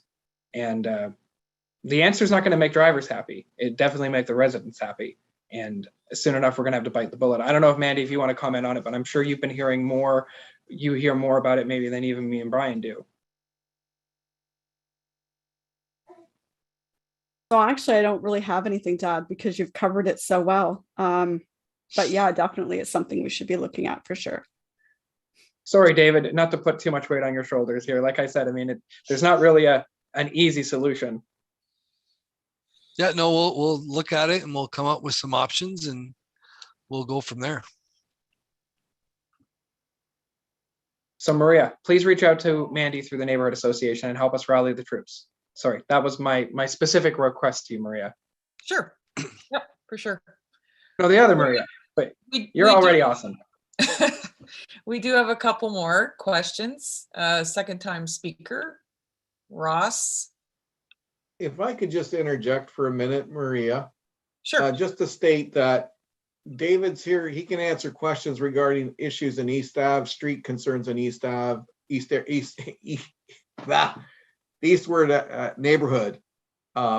Just so that you know, if you're sitting there and you're wondering, you're seeing stuff being talked about in Eagle Place, if you have similar questions, and because hopefully we'll still have a bit of time left, please feel free to ask questions about your street. He's here now. This is a time to talk to him, even if you're seeing other presentations and hearing how he's addressing things. If you're in Eastward, definitely you've got concerns, put them forward now.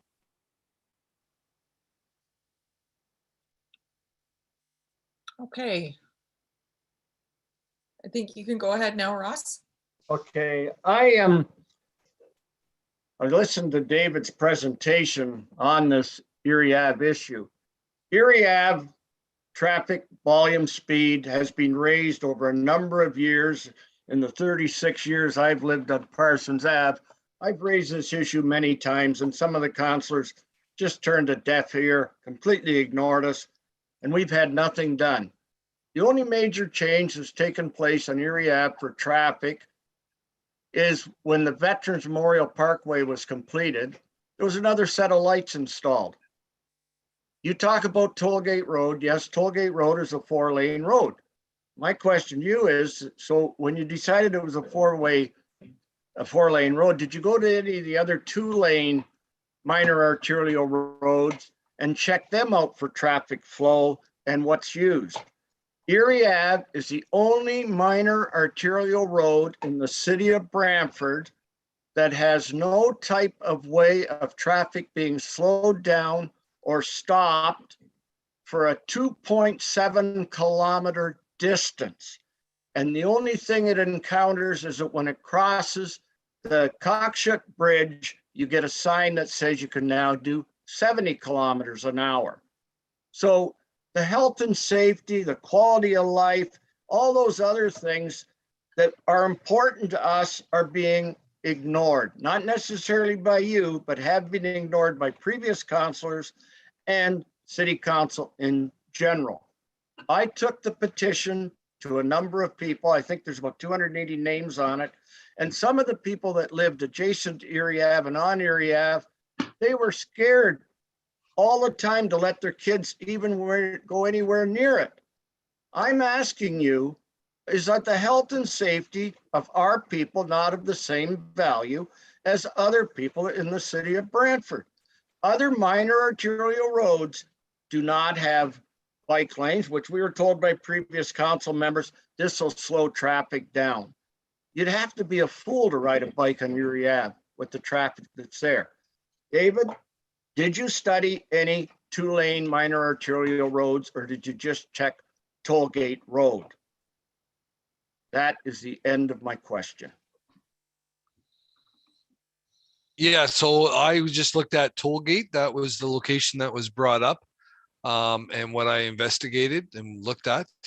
And as it relates to the rest, I mean, I'm investigating Erie Avenue, and as a traffic professional with over 20 odd years of experience, regardless of what's in place currently, in my role and my position, my position is to provide a recommendation to committee and council and senior management on what the most appropriate types of controls should be put in place to address a certain type of issue. And that is what staff and I have done here.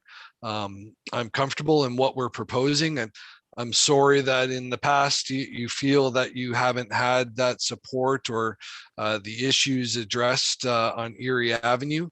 But I think you can see here tonight, we have looked at those concerns. We have developed a plan.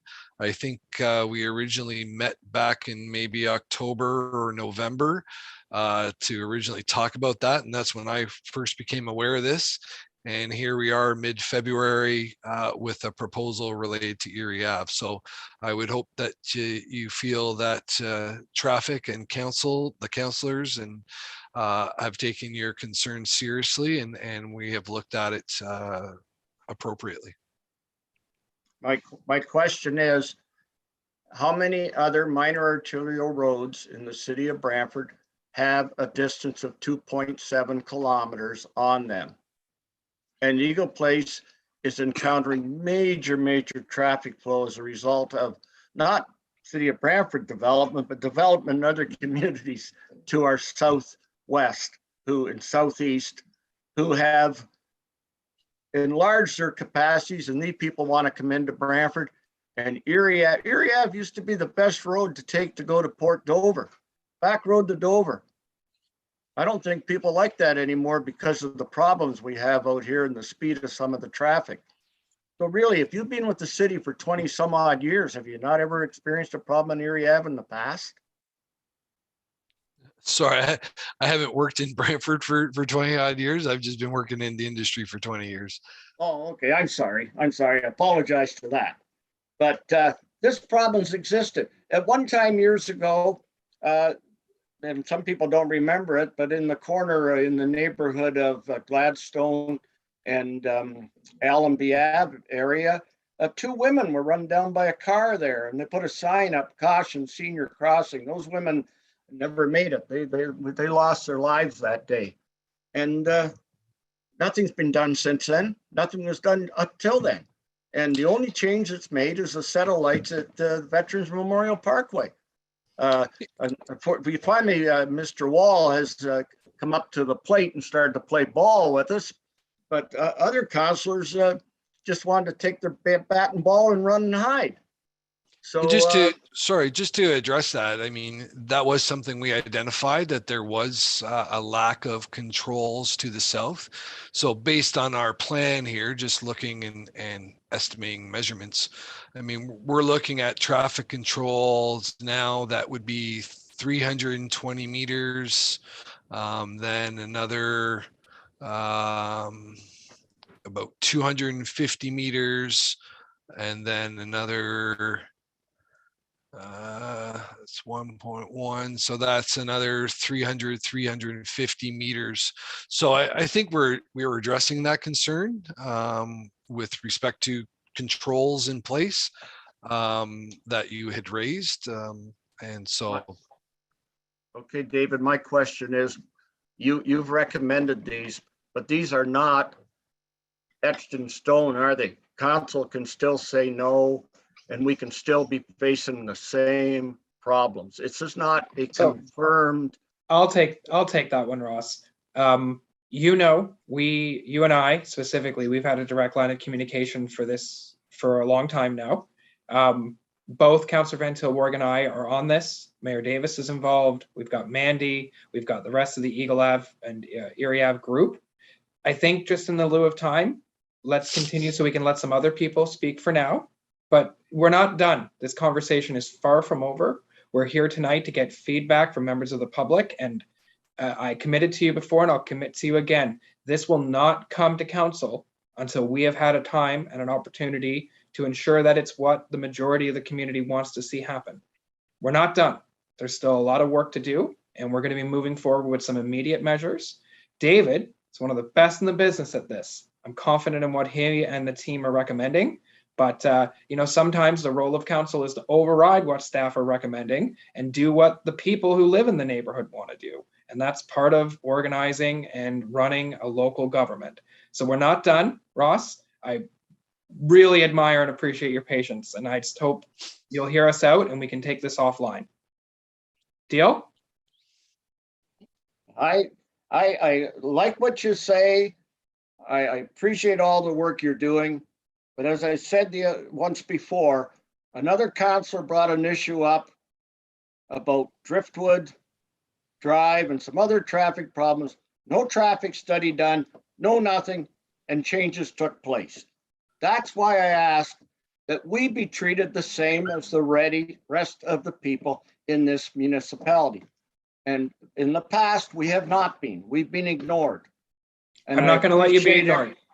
I appreciate everything you're saying, but I think it's time that we were of the same level playing field as the rest of the municipality. Hear, hear. Thank you. Thanks for your input, Mr. Bennett.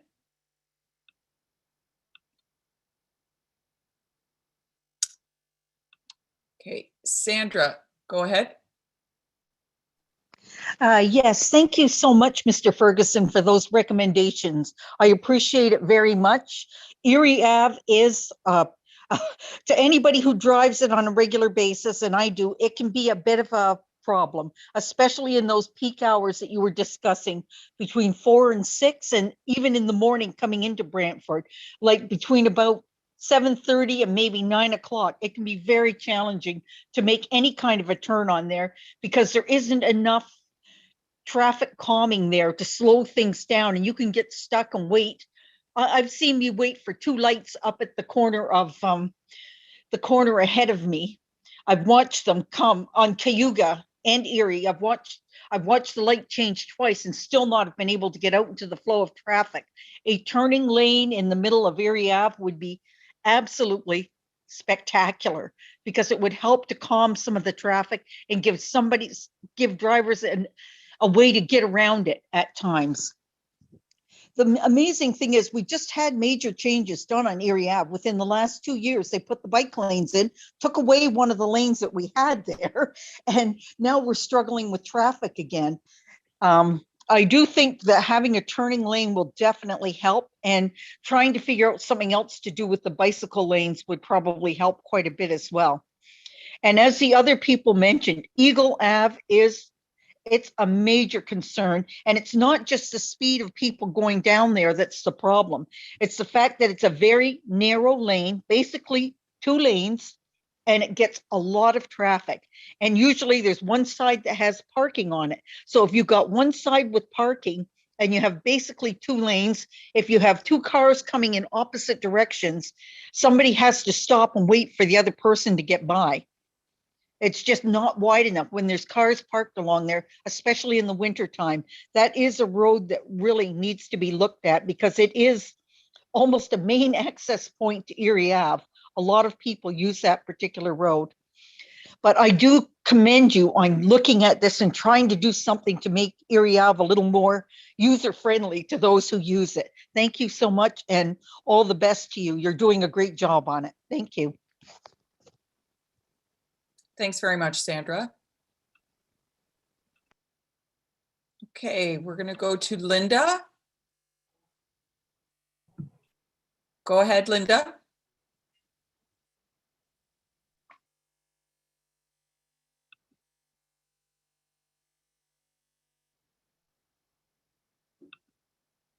You just have to unmute yourself, Linda. Okay, is that There you working go. now? Yeah, Terrific. hear you now. Thank you. Okay, so just saying thank you very much. I appreciate the opportunity to be here, and I really appreciate the robust conversation and dialogue that's happening. It's certainly a very engaging community, and I really appreciate that from my neighbors. My question is actually to Mandy. I wanted to go back for a minute to the Alliance. I have a question around, I think you mentioned that part of what the Alliance is doing is looking into community safety models, and that you will be presenting, as an Alliance, you will be presenting to City Council at some point as well about your findings and recommendations. So my question is, will there be a preliminary report or results go out to the community before it goes to council? I think that actually our findings would be announced in the council report, but that would be public for everybody to see. But we're still doing our research. I don't know if, Paul, you wanted to add anything to that and maybe comment on some of the research you've looked at so far? Sure. Yeah, so first of all, we're going through the qualitative data from the survey that Mandy mentioned. So there were 553, I believe, surveys done, not all of which, had comments, but we are going through the comments and prioritizing, well, not prioritizing, but grouping them into certain headings, I guess. And and beyond that, my own research, I looked into the Kingston Police Service, and yeah, there was a lot of really cool stuff that the Kingston Police Service was doing. But yeah, I think it's a little premature to really get into all that stuff because we are really researching best practices around the province and around the country right now. So I don't know if that Okay. Okay, no, I really appreciate that work is being done and that research is being done. Is there a timeline for when that report will be put forward? So we're hoping to be going back to council within the next few months. But we have to make sure that we have everything ready and then get a slot to be able to speak to council. And so we're working with city staff to be prepared for that, and a report will be written, and then we'll be delegating and speaking to council. So I know that isn't a full answer to your question, but keep an eye out for it because there's some good stuff coming. Absolutely, and again, I'll just say thank you so much for stepping up and doing that work on behalf of the community. And I know how difficult it is to be able to secure feedback from community members as well. So kudos for being able to secure over 500 participants in that. At least there's a decent sampling there, and hopefully more will step forward in the future. I appreciate Terrific. Thank you. That. I just wanted to point out to you that actually that is a really good number for for feedback from the community. So we were really excited to see that many people responded. So lots of good things people were saying, and that they were very interested in community watch and community safety and all of those kinds of things. So we're really positive about that. Thank you so much for your comments and your questions. Thanks, Linda. Yes, thanks very much, Linda. And again, I'll be putting up the Neighborhood Association contact information before the end of the meeting.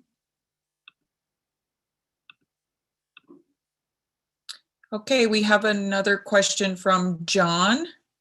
Go ahead, John.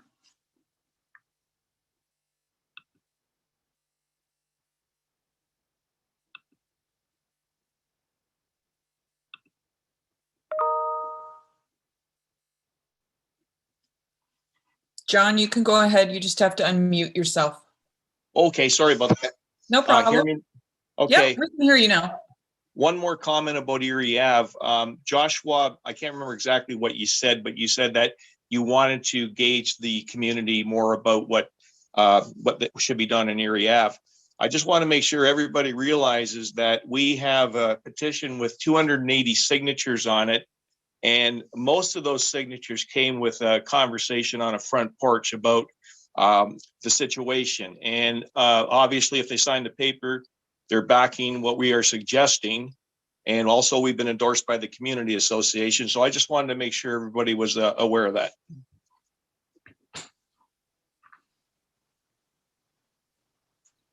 Okay, thanks very much, John. Thank you.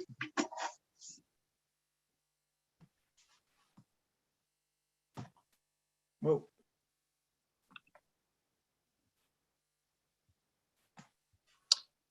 Okay, I don't see any other questions in the queue. Sure. So with 4 minutes left, we can wrap up, and I'll put up the contact information.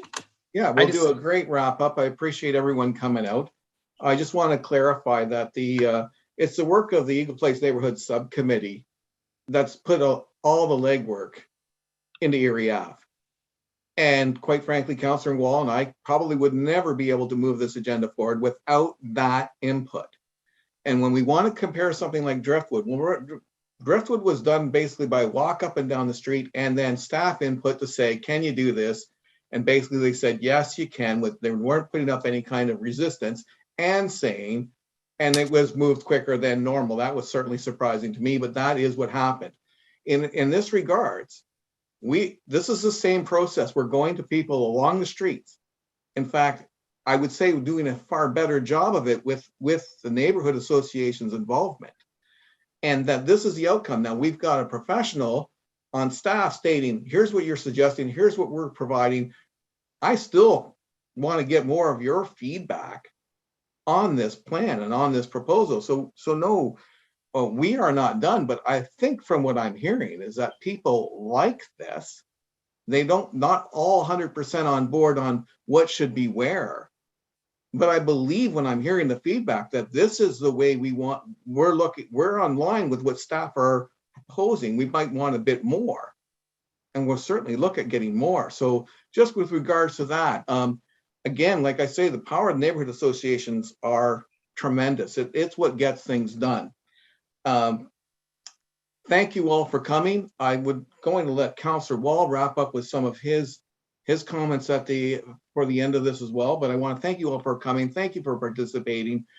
You've put your time, your night aside to discuss about your issues. And Councillor Wall and I are here to help move your dreams and needs forward. Councillor Wall. Thanks, Councillor Van Tilburg. If I'm going to wrap, I would like to give Mayor Davis an opportunity to speak first, not to put him on the spot, but only in the sense that it means a lot to have the mayor be here today. And you've had an opportunity to listen to all of this, and you're the only one who can speak on behalf of council. So an opportunity, if you don't mind, for you to say a few words. Yeah, thanks very much. First of all, I want to thank you, Joshua, and you, Brian, for organizing this, and of course the neighborhood associations, the input. And not to mention, I think Maria has done a very good job of being kind of the MC for us tonight. And Dave Ferguson, I think I agree with you, Joshua and Brian. He's a great traffic director. And I'll say this, that it's very helpful to me to hear the voices and the perspective of those that live actually on Erie Avenue. And I just say this, that I found it interesting you were talking about Tollgate Road. Well, it was those two four-way stops are there because the ward councillors at the time, by the name of Brad Ward and Kevin Davis, back in 1986, we, after a ward meeting, we fought hard to get them there, and it was a battle. But at that time, we had far fewer traffic calming measures than we have now. So clearly, I travel on Erie Ave a fair bit, and I agree we need to do something. And when it comes to council, when you're very active ward councillors bring it forward, this meeting will assist me, having heard directly from residents. So thank you very much for giving me this opportunity. Thanks, Mayor Davis. Chief Davis, I'm going to put you on the spot one last time. Is there anything else you'd like to contribute? Again, it means so much that you came yourself, especially to the people of Eagle Place and East Ward, to know that we've got a police chief who's right there, accessible. Thank you. Seriously, it's awesome. Well, thanks, Joshua. Thanks for the invite. Councillor Van Tilburg, thank you for the invite. So during the traffic segment, I did this in the meeting that was held by Councillor Antosky and Councillor Carpenter, that what I like about these meetings is I can walk away with some real tangible. So with the traffic discussion, what I heard loud and clear is Erie Ave, both speed and calming measures are needed. Eagle Ave, which again, I spent a lot of time in Eagle Place. So I see that. So Eagle Ave on both sides of Erie, and as well as Baldwin. And so I'm going to throw an extra one in there because I am in Eagle Place a lot. Grand River winds up being part of that sort of racetrack, if you will. So what I can commit to is I will put this out as a directive to the platoons through Inspector Kristen Bell Sampson.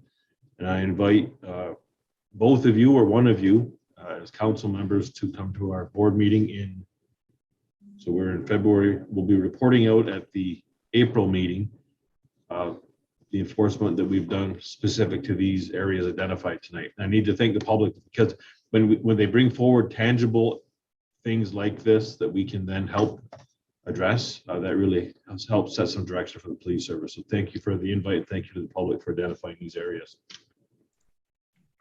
I bet you could guess what's coming now. Mandy, Samuel, Paul, McDougall, you guys are just such great representatives for the neighborhood, and this meeting wouldn't have been possible without you both and all of your hard work.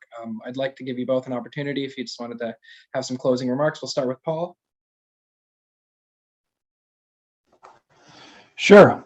Yeah, thank you to everyone here tonight. I would like to just thank the East Ward Echo Place executive and all the volunteers for everything that you do and we do. And yeah, look us up. Mandy?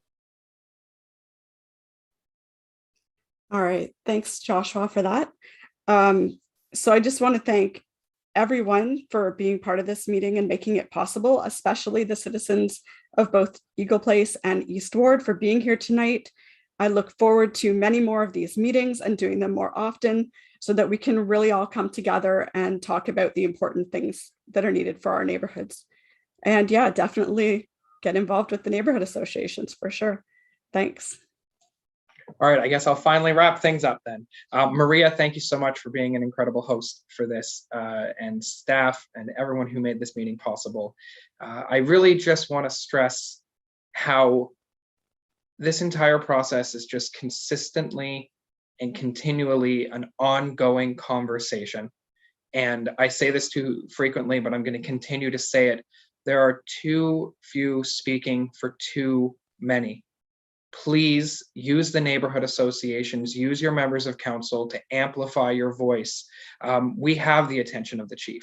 We have the attention of senior staff at City Hall. We have the attention of our council. And the only way we're going to move forward with the things that the community wants to see is by rallying together. We are getting ready to move into a municipal election, a provincial election. Get out there, have your voice heard, make sure you're lending your energy and your time to people who are going to be moving in the same direction that you are. Sorry, but Ward 5 is my home. Ward 5 is where I work. It's where I love. I care so passionately about this community, and so do all the people who are here, and so do our neighbors. We can make our community exactly what we want it to be. And the best way to do that is together by continuing to meet. I'm going to say it one last time. The Eagle Place Community Association and the East Ward Echo Place Neighborhood Association are literally like peak performance neighborhood associations in this community. Get involved with your neighborhood association. Be the change you want to see. I'm so thankful to be here today. You guys are all incredible. Anyway, that's it. Thanks. And now you guys can see me again. Hi, Councillor Wall. Thanks for letting me wrap, Councillor Van Tilburg. You've been doing this a long time, and you are an incredible advocate for this community together. We've got a great team here, you guys. Thanks very much. Thanks, everyone. Thanks for your input, attendees and panelists. Have a good night. Thanks, everyone. Night.